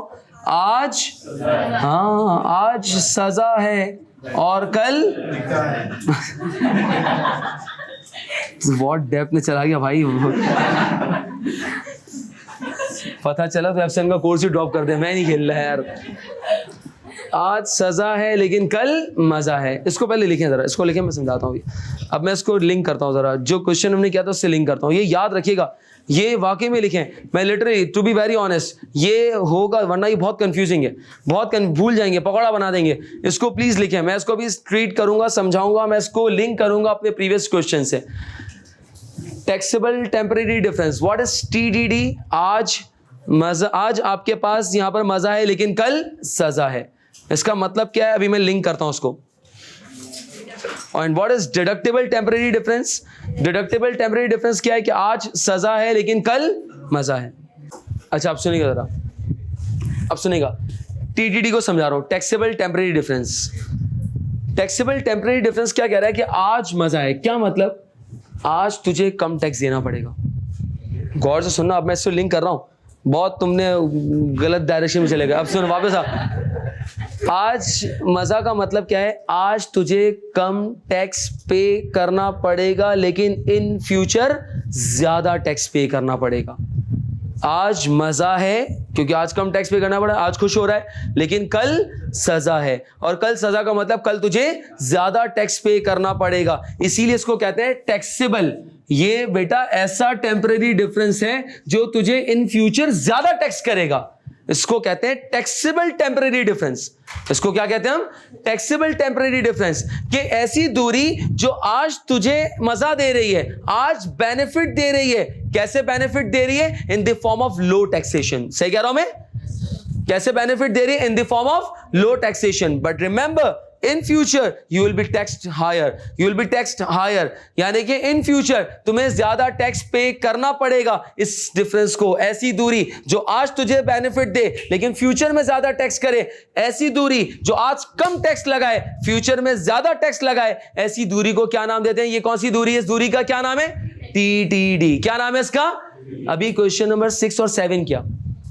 क्वेश्चन नंबर 6 और 7 क्या था सर? क्वेश्चन नंबर 6 और 7 के अंदर आप देखें कि आपने क्या कहा था? टैक्स वाला क्या कह रहा था? टैक्स वाला क्या कह रहा था? सिर्फ 24 रुपए का टैक्स, सिर्फ 24 रुपए का टैक्स, सिर्फ 24 रुपए का टैक्स देख रहा था। जबकि हमें पता था कि इन फ्यूचर कमबख्त ये मुझे 30 रुपए का टैक्स मारेगा, दिख रहा था। तो इसका मतलब वो क्या था? आज मजा, खुश हो रहा था मैं, दादा 24 रुपए का टैक्स सिर्फ, जबकि मुझे पता था कि ये आगे जाके मुझे ज्यादा टैक्स करेगा। तो वो जो डिफरेंस था, वो कौन सा डिफरेंस था? वो टीटीडी। कौन सा डिफरेंस था वो? क्यों? क्योंकि आज मुझे लो टैक्सेशन पे कर रहा था, मैं 24 का टैक्स पे कर रहा था, लेकिन इन फ्यूचर 34 साल में कमबख्त कितना टैक्स पे करना पड़ा मुझे? 30 रुपए का टैक्स पे करना पड़ा था। तो वो जो डिफरेंस वहां पे अराइज हो रहा था, वो डिफरेंस कौन सा डिफरेंस था? वो टीटीडी। कौन सा डिफरेंस था वो? और अगर टीटीडी का डिफरेंस होगा तो बताओ क्या जनरेट होगा, क्या अराइज होगा? Deferred tax liability. तो हमने यही एंट्री बनाई थी, डेफर्ड टैक्स एक्सपेंस डेबिट और डेफर्ड टैक्स लायबिलिटी क्रेडिट। क्या ये बात समझ में आ रही है? मैं फिर रिकॉल कर रहा हूं कि सर जो डिफरेंसेस होते हैं ना, जो डिफरेंसेस है आपके पास, ये दो हैं, एक टैक्सेबल टेम्परेरी डिफरेंस है और दूसरा डिडक्टेबल टेम्परेरी डिफरेंस है। टैक्सेबल टेम्परेरी डिफरेंस क्या है कि आज आपको बेनिफिट दिया जा रहा है in terms of low taxation, लिख लीजिएगा, आज आपको बेनिफिट दिया जा रहा है in terms of low taxation, but in future आपको हायर टैक्स पे करना होगा। इसी को कहते हैं टैक्सेबल टेम्परेरी डिफरेंस। ये वो टेम्परेरी डिफरेंस है जो तुम्हें ज्यादा टैक्स करेगा इन फ्यूचर।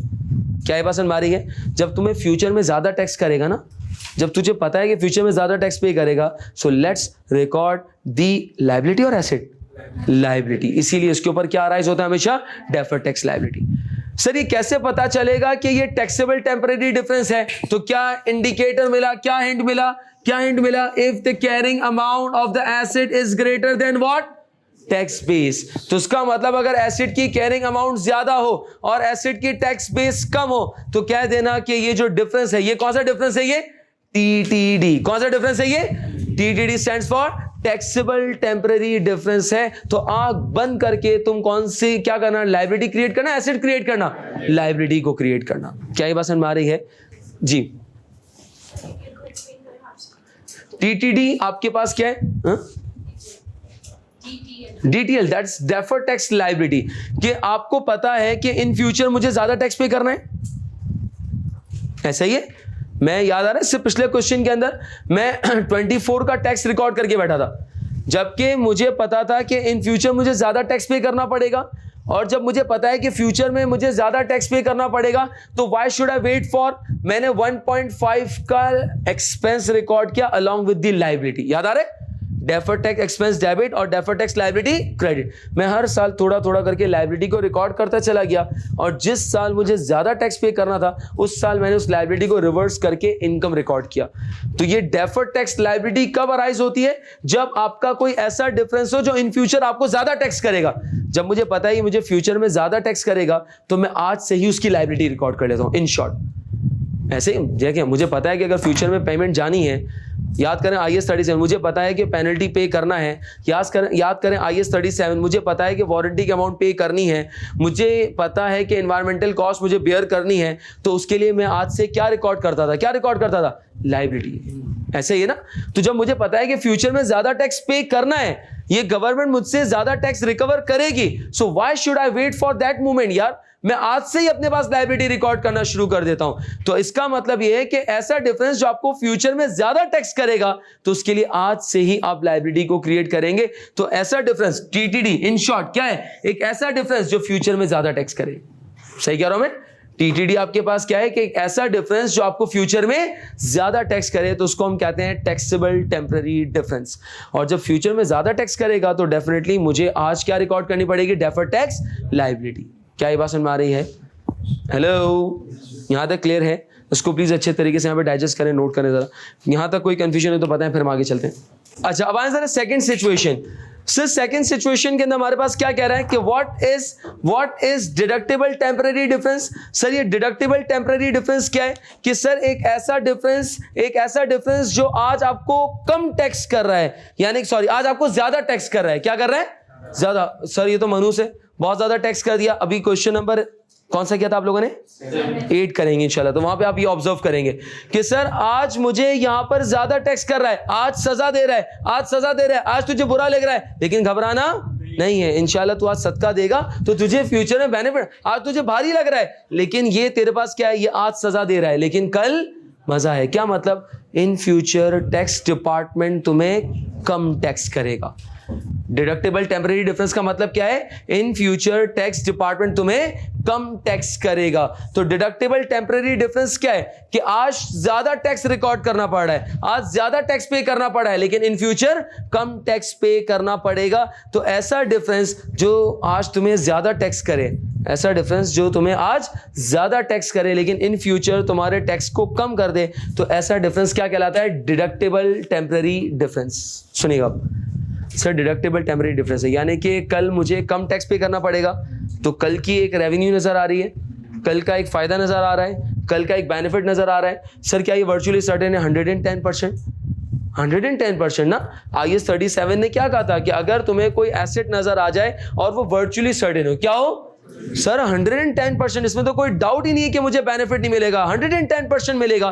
तो इसका मतलब यह है कि तुम्हें फ्यूचर का एक एसेट नजर आ रहा है, so let's record that asset. तो आज मैं फ्यूचर का एसेट, फ्यूचर की इनकम को रिकॉर्ड करूंगा, तो उस वक्त मैं यहां पर क्या रिकॉर्ड करूंगा? Deferred tax asset. क्या ये बात समझ में आ रही है? आई रिपीट, मैं फिर रिपीट कर रहा हूं, जब भी एसेट्स के ऊपर, और एसेट्स का मतलब furniture, equipment, machine, account receivable, loan receivables, development cost, ये जितने भी एसेट्स हैं, इन एसेट्स पे जब भी हम डेफर्ड टैक्स कैलकुलेट करने जाएंगे तो दो में से कोई एक डिफरेंस आएगा, या तो टी आएगा या फिर डी आएगा, यानी कि या तो टैक्सेबल टेम्परेरी डिफरेंस आएगा या फिर डिडक्टेबल टेम्परेरी डिफरेंस आएगा। सर इन दोनों का मतलब क्या है? टैक्सेबल टेम्परेरी डिफरेंस का मतलब है कि इन फ्यूचर ज्यादा टैक्स पे करना है, डिडक्टेबल टेम्परेरी डिफरेंस का मतलब है इन फ्यूचर कम टैक्स पे करना है। और जब फ्यूचर में ज्यादा टैक्स पे करना है तो आज लायबिलिटी रिकॉर्ड करूं या एसेट रिकॉर्ड करूं?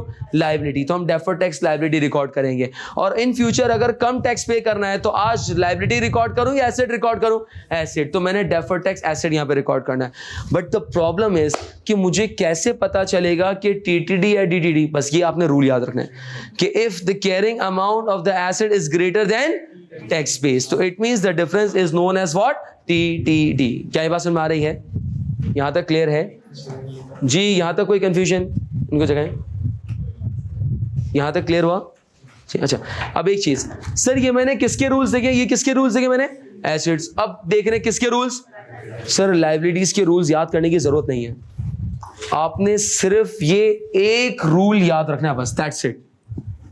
दूसरा भी याद करने की जरूरत नहीं है, क्योंकि अगर आपने 4 रूल्स, क्योंकि 2 इसके और 2 इसके, अगर आपने 4 रूल्स याद करने की कोशिश की तो एक भी याद नहीं रहेगा। सिर्फ एक याद करें, चारों याद हो जाएंगे। अब आप लोग मुझे खुद बताएंगे, इधर सुनिएगा जरा। सर जब मैं लायबिलिटीज के केस के अंदर डेफर्ड टैक्स कैलकुलेट करने जाऊंगा, अब बताएं जरा, if carrying amount is greater than tax base, if carrying amount is greater than tax base, then the difference is known as, क्या होगा भाई? डिडक्टेबल और टेम्परेरी बताएं, ये डीडीडी बड़ा कंफ्यूजन जी। क्या होगा ये? अगर कैरिंग अमाउंट, यहां पे कैरिंग अमाउंट ग्रेटर थी टैक्स बेस से, तो मुझे बताओ डिफरेंस क्या आ रहा था? टैक्सेबल टेम्परेरी डिफरेंस, ऐसा ही है। अब लायबिलिटी के केस के अंदर अगर कैरिंग अमाउंट ग्रेटर होगी टैक्स बेस से, तो डिफरेंस क्या होगा? Deductible temporary difference. और जब भी डिडक्टेबल टेम्परेरी डिफरेंस होगा तो क्या राइज होगा? Deferred tax asset. याद रखिएगा। चले दूसरा रूल बताएं, अगर ऑपोजिट हो जाए, tax base is greater than carrying amount, अब जो डिफरेंस आएगा वो डिफरेंस क्या होगा?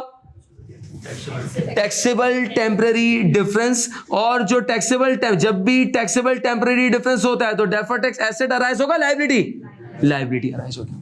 क्या ये बात समझ में आ रही है? ये रूल्स अपने पास लिख लें, लेकिन याद सिर्फ एक ही कीजिएगा। यानी कि अगर आपने सिर्फ एसेट का रूल याद रख लिया तो काम आपका खत्म हो जाएगा, काम पूरा हो जाएगा। बिल्कुल कोई जरूरत ही नहीं आपको लायबिलिटी के रूल्स याद रखने की, सिर्फ एसेट का रूल याद रखिएगा। और पहले लिख ले फिर बताता हूं, वरना फिर आप लोग लिखेंगे नहीं। अच्छा, आप सुनिएगा एग्जाम पॉइंट ऑफ व्यू से। सर अब तक एग्जामिनर ने जब भी डेफर्ड टैक्स कैलकुलेट करवाया है, 99% उसने डेफर्ड टैक्स एसेट पे कैलकुलेट करवाया है। लायबिलिटीज पे आज तक उसने डेफर्ड टैक्स की कैलकुलेशन टेस्ट नहीं की। लेकिन आप लोगों को चूंकि अपने पर पूरा भरोसा है, आ गया तो इंशाल्लाह इसकी प्रैक्टिस करेंगे, कम करेंगे, एक आध जगहों पे मैं इसकी प्रैक्टिस करवाऊंगा, लेकिन करवाऊंगा। और कोई मुश्किल चीज़ नहीं है, सिर्फ रूल्स के ऊपर बेस है। खाली रूल आपको याद होगा तो ऑटोमेटिकली सारा काम पूरा होता चला जाएगा। क्या ये बात समझ में आ रही है इसके अंदर? जी यहाँ तक क्लियर है? तो मैं फिर रिपीट कर रहा हूँ कि एसेट के केस के अंदर डेफर्ड टैक्स जब हमें बुक करना होगा तो क्या कहा मैंने, कैसे डेफर्ड टैक्स कैसे बुक करेंगे? डेफर्ड टैक्स कैसे बुक करेंगे? हमारे पास एसेट के ऊपर carrying amount is greater than tax base, तो जो डिफरेंस आएगा वो क्या कहलाएगा? टीटीडी, यानी कि टैक्सेबल टेम्परेरी डिफरेंस। और याद रखिएगा टैक्सेबल टेम्परेरी डिफरेंस पे हमेशा क्या बुक करते हैं हम? Deferred tax liability. क्या बुक करते हैं हम? Deferred tax liability. Last question हमने कौन सा किया था? क्वेश्चन नंबर 7 किस अप्रोच से किया था हमने? इसी क्वेश्चन को अब बैलेंस शीट अप्रोच से करवा रहा हूं। इसी क्वेश्चन को अब देखेंगे आप कितना ह्यूज डिफरेंस है, अब आए जरा इसी क्वेश्चन को मैं बैलेंस शीट अप्रोच से करवा रहा हूं। इसी क्वेश्चन को, क्वेश्चन नंबर 7 को मैं बैलेंस शीट अप्रोच से करवा रहा हूं।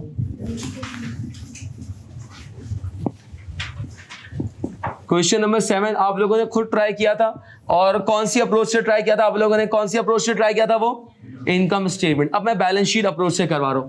सर बैलेंस शीट अप्रोच के अंदर डेफर्ड टैक्स प्रॉफिट पे कैलकुलेट नहीं होता, किस पे कैलकुलेट होता है? बैलेंस शीट अप्रोच में डेफर्ड टैक्स प्रॉफिट पे कैलकुलेट नहीं होता, किस पे कैलकुलेट होता है? एसेट्स और लायबिलिटीज। प्लीज रिमेंबर, क्या कहा मैंने? डेफर्ड टैक्स किस पे कैलकुलेट होता है? एसेट्स और। क्वेश्चन नंबर 7 में देखो क्या कोई लायबिलिटी नजर आती है? क्वेश्चन नंबर 7 में देखो क्या तुम्हारे पास कोई लायबिलिटी का डाटा दिया हुआ है? नहीं दिया हुआ। क्वेश्चन नंबर 7 में देखो क्या तुम्हारे पास कोई एसेट का डाटा दिया हुआ है? यस सर, दिया हुआ है। प्लीज सब मेरे साथ साथ रहिएगा, कॉपी मत कीजिएगा, एक मर्तबा समझ लें। ये एक क्वेश्चन समझ में आ गया ना, तो आगे यही सब करना है, कोई चेंज नहीं है, कोई मेजर चेंजेस नहीं आएंगे इंशाल्लाह। अच्छा, क्वेश्चन नंबर 7 मैं करने जा रहा हूं कौन सी अप्रोच से? Balance sheet approach. मुझे बताओ क्वेश्चन नंबर 7 के अंदर एसेट का डाटा दिया हुआ है मेरे पास? Yes sir. चले अब आए जरा ईयर 1, कौन से ईयर की? ईयर 1 का डेफर्ड टैक्स कैलकुलेट करते हैं। क्या कैलकुलेट करने जा रहे हैं? Deferred tax. चलो ईयर 1 का डेफर्ड टैक्स कैलकुलेट करने जा रहा हूं। सर कैसे कैलकुलेट करेंगे ईयर 1 का डेफर्ड टैक्स? डेफर्ड टैक्स की कैलकुलेशन के लिए मुझे दो चीजें चाहिए, दो चीजें। क्या क्या? कैरिंग अमाउंट और टैक्स बेस। सिरातल मुस्तकीम, आखिर तक यही खींचता रहूंगा, यही बोलता रहूंगा। डेफर्ड टैक्स की कैलकुलेशन के लिए मुझे दो चीजें चाहिए। क्या क्या चाहिए? कैरिंग अमाउंट और टैक्स बेस। कैरिंग अमाउंट का मतलब क्या है? कैरिंग अमाउंट का मतलब क्या है? Value of assets and liabilities as per.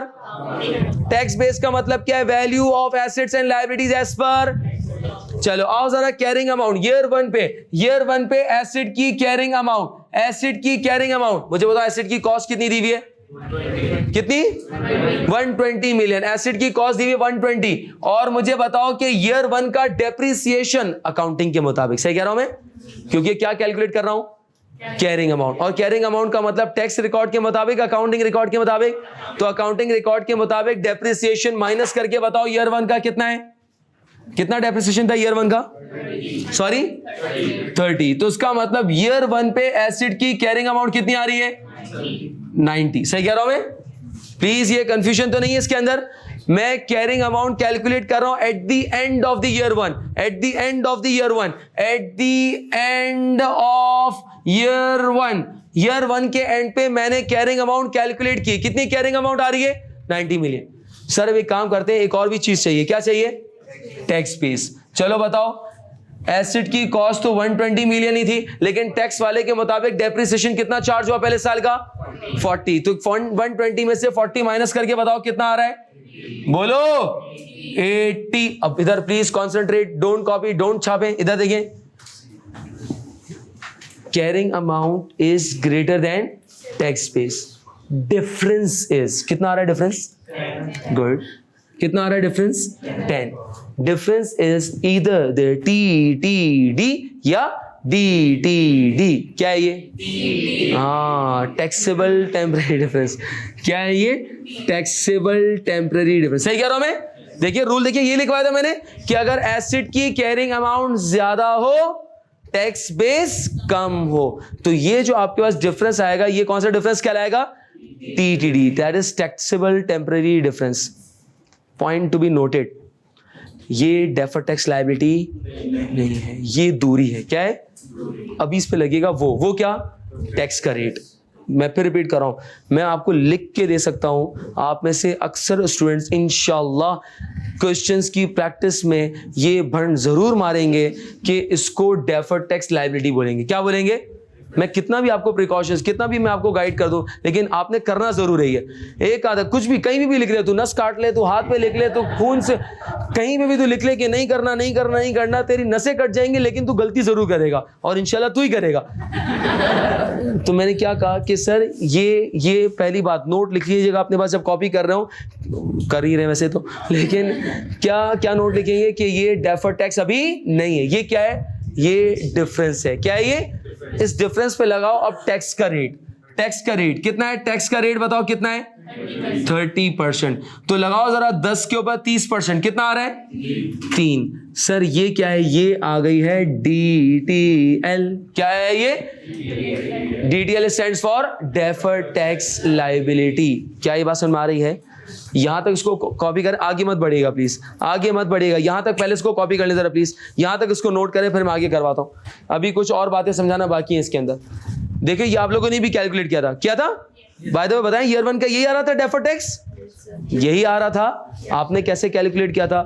Accounting profit निकाला, ते टैक्स प्रॉफिट निकाला, ते दोनों पे टैक्स का रेट लगाया, ते फिर दोनों का डिफरेंस निकाला, तो $3 आया। सर मैंने क्या किया, मैंने यहाँ पर कैरिंग अमाउंट और टैक्स बेस का डिफरेंस निकाल के डायरेक्ट परसेंटेज अप्लाई की। बात समझ आ रही है इसके अंदर? अब देखो इससे तुम्हें लॉजिक क्रिएट नहीं हो रही, यानी कि लॉजिक क्लियर नहीं हो रही कि व्हाट इज डेफर्ड टैक्स। यानी कि मैं कह रहा हूं $3 का डेफर्ड टैक्स है, बस है, अब क्या कर सकते हैं उसके अंदर। लेकिन ये है क्या डेफर्ड टैक्स? तो वो जो अकाउंटिंग और टैक्सेबल प्रॉफिट का डिफरेंस आ रहा था ना, उससे डेफर्ड टैक्स को समझना थोड़ा आसान हो जाता है। तो इसीलिए पहले मैंने इनकम स्टेटमेंट अप्रोच से डेफर्ड टैक्स के कॉन्सेप्ट को क्लियर करने की कोशिश की। अब हम पेपर ऑब्जेक्टिव पे आ गए, अब हम टारगेट ओरिएंट हो गए। अब हमें पेपर का टारगेट पता चल गया कि पेपर में हमें चाहिए डेफर्ड टैक्स, और उसके लिए balance sheet approach is the best way to solve, यानी कि शॉर्टकट है। और एग्जामिनर भी यही टेस्ट करता है, बैलेंस शीट अप्रोच। तो इसका मतलब मैं बैलेंस शीट अप्रोच से यहां पर डेफर्ड टैक्स कैलकुलेट करना सीख रहा हूं। सब सुनिएगा, एक और बात, एक और गलती आप करेंगे। सर ये जो है ना, ये $3, ये डेफर्ड टैक्स लायबिलिटी का क्लोजिंग बैलेंस है। ये क्या है? डेफर्ड टैक्स लायबिलिटी का क्या है ये? It's not the deferred tax for the year. ये deferred tax for the year नहीं है। मैं फिर रिपीट कर रहा हूं, मैंने क्या कहा? दो बातें यार, ये दो चीजें अगर आपने याद रख ली ना, इनकम टैक्स का स्टैंडर्ड पूरा हो जाएगा इंशाल्लाह। ये फिर आगे प्रॉब्लम नहीं होगी। दो बातें आपने याद रखनी है। पहली बात, ये डिफरेंस है, डेफर्ड टैक्स नहीं है। दूसरी बात, ये जो परसेंटेज लगाया, देखो क्यों ये तुमने परसेंटेज किस पे लगाया? Carrying amount at the year and, tax base at the year and, difference at the year and. तो जब रेट लगा के तुम यहां पर अमाउंट निकालोगे तो ये क्या है? Deferred tax liability at the year and. क्या ये बात समझ में आ रही है? तो ये डेफर्ड टैक्स लायबिलिटी का क्लोजिंग बैलेंस आया है। क्या मतलब? आओ जरा ईयर 2 का कैलकुलेट करते हैं। ईयर 2 में मेरे साथ रहिएगा, मेरी मदद कीजिएगा। कैरिंग अमाउंट यानी कि value of asset as per accounting record at the end of the year 2 कितनी होगी?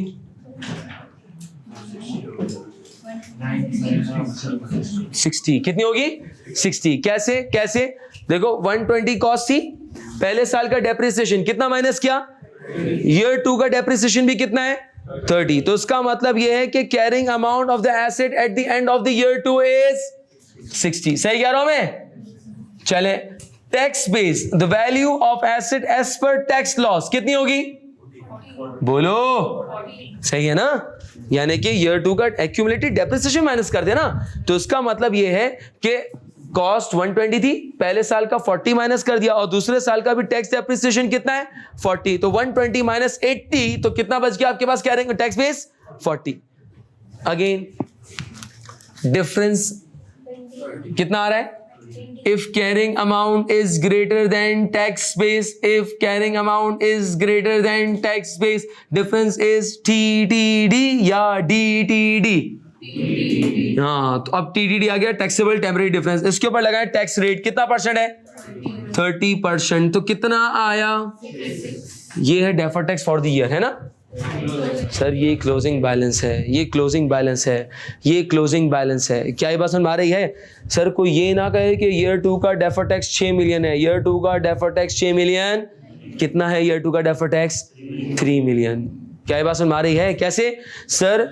ये ईयर 1 का क्लोजिंग है, ईयर 1 का जो क्लोजिंग है ईयर 2 का ओपनिंग है, और ईयर 2 का क्लोजिंग कितना आ रहा है? 6 मिलियन। तो जो डिफरेंस आ रहा है वो क्या है? 3 मिलियन। वो deferred tax for the year. अभी मैं लेजर बना के और क्लियर करूंगा। क्या ये बात समझ में आ रही है? क्लियर है जी? यहां तक क्लियर है? चले आज जरा ईयर 3, ईयर 3 का क्विकली बताएं जरा। ईयर 3 की कैरिंग अमाउंट कितनी होगी? ईयर 3 की कैरिंग अमाउंट 30, ऐसा ही है? ईयर 3 की carrying amount is 30 and year 3 की tax base 0। Very good. Difference जल्दी से कैलकुलेट करके बताएं बगैर कैलकुलेटर के। वाह, वेरी गुड, रॉकिंग। हाँ, कितना आ रहा है डिफरेंस? कितना आ रहा है? 30। इस 30 के ऊपर टैक्स रेट लगाएं, कितना आ रहा है? टैक्स रेट कितना है? 30%। तो बताएं कितना आ रहा है ये? 9। सर ये है ईयर 3 का deferred tax for the year, है ना? नहीं, अगेन ये डेफर्ड टैक्स लायबिलिटी का क्लोजिंग बैलेंस है। क्या ये बात समझ में आ रही है? अच्छा, अब आखिरी ईयर, ईयर 4। ईयर 4 पे मुझे बताओ कि कैरिंग अमाउंट कितनी है? 0। टैक्स बेस कितना है? 0। बगैर कैलकुलेटर के डिफरेंस कैलकुलेट करके बताओ। Very good, 0। इसके ऊपर 30% का टैक्स रेट लगाओ। क्या बात है, जबरदस्त। यहां तक क्लियर है सर? इसका मतलब पता है ईयर 4 का डेफर्ड टैक्स कितना आ रहा है? 0? नहीं सर, अगेन ये 0 क्या है? ये क्या है? Closing balance. यहां तक क्लियर है इसके अंदर? सर अब आते हैं एग्जाम रिक्वायरमेंट्स को। मुझे अगर एग्जामिनर कहता है calculate the deferred tax to be reported in PNL, deferred tax to be reported in PNL, आया जरा ईयर 1 का डेफर्ड टैक्स कैलकुलेट करें। कैसे करेंगे सर? उसके लिए मुझे बनाना पड़ेगा डीटीएल का लेजर। मुझे बताओ ईयर 1 का ओपनिंग डेफर्ड टैक्स लायबिलिटी कितनी थी? 0। सही कह रहा हूं मैं? और ईयर 1 की क्लोजिंग डेफर्ड टैक्स लायबिलिटी कितनी है? 3। तो बताओ during the year deferred tax liability increase हो रही है, डिक्रीज हो रही है? इंक्रीज। कितने से इंक्रीज हो रही है? सर ये जो बैलेंसिंग फिगर है ये क्या रिप्रेजेंट कर रहा है? Deferred tax expense for the year. सही कह रहा हूं मैं? हेलो, चले अब आगे चलते हैं जरा। एग्जामिनर मुझसे पूछता है कि deferred tax for the year 2, तो जो ईयर 1 का क्लोजिंग है वो ईयर 2 का ओपनिंग। ईयर 2 का डेफर्ड टैक्स लायबिलिटी का क्लोजिंग बैलेंस कितना आ रहा है? 6 मिलियन। तो मुझे बताएं deferred tax for the year कितना होगा? Deferred tax expense for the year 3 million. तो डेफर्ड टैक्स एक्सपेंस आपके पास कितना रिपोर्ट होगा? 3 मिलियन। अच्छा एक और, जो ईयर 2 का क्लोजिंग है ईयर 3 का क्या हो जाएगा? ओपनिंग। कितना ओपनिंग? और ईयर 3 का क्लोजिंग डेफर्ड टैक्स लायबिलिटी कितना आ रहा है? 9 मिलियन। तो 9 मिलियन मेरे पास यहां पर आ गया। During the year deferred tax कितना रेज हो रहा है? 3 मिलियन। तो डेफर्ड टैक्स एक्सपेंस आपके पास यहां पर आ गया 3 मिलियन से। अब लास्ट इधर कॉन्सेंट्रेट कीजिएगा प्लीज। जो क्लोजिंग है वो ईयर 4 का क्या हो जाएगा? ओपनिंग। अब सुनना जरा, मुझे बताओ ईयर 4 के एंड पे डेफर्ड टैक्स लायबिलिटी का क्लोजिंग बैलेंस कितना आ रहा है? इधर देखिएगा प्लीज। अब मुझे बताएं बैलेंसिंग फिगर कहां पर आ रही है? डेबिट साइड पे, क्रेडिट साइड पे? डेबिट साइड पे। कितने से आ रही है? 9 मिलियन से। और 9 मिलियन से मैं डेफर्ड टैक्स लायबिलिटी को डेबिट कर रहा हूं, क्रेडिट कर रहा हूं? डेबिट कर रहा हूं। क्या कर रहा हूं मैं? डेबिट। और जब डेबिट कर रहा हूं तो उसका मतलब यह है कि क्रेडिट क्या कर रहा हूं मैं? Deferred tax expense. तो ईयर 4 में deferred tax as an expense report हो रहा है या एज एन इनकम रिपोर्ट हो रहा है? इनकम। क्या रिपोर्ट हो रहा है? इनकम। क्योंकि ईयर 4 के अंदर हम लायबिलिटी को रिवर्स कर रहे हैं। लायबिलिटी को क्या कर रहे हैं हम? रिवर्स। क्या ये बात समझ में आ रही है? मैं फिर रिपीट कर रहा हूं कि सर जब मुझे deferred tax for the year निकालना है ना, एज सिंपल एज दैट, मुझे क्लोजिंग बैलेंसेस को कंपेयर करना होगा। किसको कंपेयर करना होगा? क्लोजिंग। यानी कि मेरे पास यहां पर ये जो अमाउंट्स आ रही हैं ये deferred tax for the year नहीं दे रही, ये आपको देती है डेफर्ड टैक्स लायबिलिटी का क्लोजिंग बैलेंस। क्या देती है? हर क्वेश्चन के अंदर मुझे एक्टिविटी करनी पड़ेगी, मुझे डेफर्ड टैक्स लायबिलिटी का लेजर बनाना पड़ेगा। मैं लेजर बना के उस डेफर्ड टैक्स लायबिलिटी का ओपनिंग बैलेंस पुट करूंगा और जो डेफर्ड टैक्स लायबिलिटी का क्लोजिंग बैलेंस होगा वो पुट करूंगा। जो डिफरेंस आएगा वो डिफरेंस मुझे बताएगा कि पीएनएल में कितना चार्ज होगा। क्या ये बात समझ में आ रही है? अगर एग्जामिनर फॉर एग्जांपल ईयर 4 का मुझे डाटा देता है और कहता है कि ईयर 4 के स्टार्ट में डेफर्ड टैक्स लायबिलिटी 9 मिलियन है और मुझे इसने ये डाटा दे दिया और मैंने यहाँ पे डेफर्ड टैक्स लायबिलिटी का क्लोजिंग बैलेंस निकाला। अब एग्जामिनर पूछ रहा है कि calculate the deferred tax for the year, charge होगा या क्रेडिट होगा? तो मुझे बताएं इस एग्जाम्पल के अंदर या इस ईयर के अंदर मेरे पास बैलेंसिंग फिगर डेबिट साइड पे आ रही है, क्रेडिट साइड पे आ रही है? डेबिट साइड पे आ रही है। इसका मतलब इस साल मेरा एक्सपेंस बढ़ नहीं रहा बल्कि एक्सपेंस क्या हो रहा है? कम हो रहा है। तो इट मींस ईयर 4 के अंदर amount of deferred tax to be reported in PNL is कितना? 9 मिलियन। लेकिन ये चार्ज नहीं होगा बल्कि क्या होगा? क्रेडिट होगा। क्या ये बात समझ आ रही है इसके अंदर? अच्छा, what amount of deferred tax to be reported in year 1? 3 million. Charge और credit? Charge. What amount of deferred tax to be reported in year 2? 3 million. PNL के अंदर कितना रिपोर्ट होगा? 3 मिलियन। चार्ज और क्रेडिट? चार्ज। ऐसे ही है, यानी कि ये मैं क्या कर रहा हूं सर, ये मैं deferred tax for the year 1 के अंदर पीएनएल में चार्ज करूंगा, ईयर 2 में 3 मिलियन पीएनएल में चार्ज करूंगा, ईयर 3 के अंदर भी पीएनएल में क्या करूंगा, और ईयर 4 के अंदर पीएनएल में चार्ज नहीं करूंगा बल्कि क्या करूंगा, मैं क्रेडिट करूंगा। यहां तक इसको नोट करें प्लीज जी। क्वेश्चन नंबर 6 का कर लिया सबने यार। क्वेश्चन नंबर 6 के अंदर पहले साल carrying amount is greater than tax base, कितना आ रहा है, डिफरेंस कितना आ रहा है, टीटीडी कितना आ रहा है 5, और 5 के ऊपर डेफर्ड टैक्स लायबिलिटी कितनी जनरेट हो रही है 1.5। ये 1.5 deferred tax for the year है नहीं, ये क्लोजिंग बैलेंस। वो इत्तेफाक है कि ओपनिंग 0 था, तो यही फॉर द ईयर भी बन गया। लेकिन ईयर 2 का डेफर्ड टैक्स लायबिलिटी का क्लोजिंग बैलेंस कितना आ रहा है? 3। तो उसका मतलब deferred tax expense for the year कितना होगा? 1.5। और इसी तरीके से ईयर 3 की डेफर्ड टैक्स लायबिलिटी का क्लोजिंग बैलेंस कितना आ रहा है? 4.5। तो deferred tax expense for the year कितना होगा? 1.5। ईयर 4 में डेफर्ड टैक्स लायबिलिटी का क्लोजिंग बैलेंस कितना आ रहा है? 0। Sir deferred tax to be charge और क्रेडिटेड? क्रेडिटेड। कितने से? क्या ये बात समझ में आ रही है? यहां तक क्लियर है? अच्छा, नेक्स्ट क्लास के अंदर हम इंशाल्लाह क्वेश्चन नंबर 8 इंशाल्लाह करेंगे। क्वेश्चन नंबर 8 इंशाल्लाह हम करेंगे। चले, थैंक यू सो मच।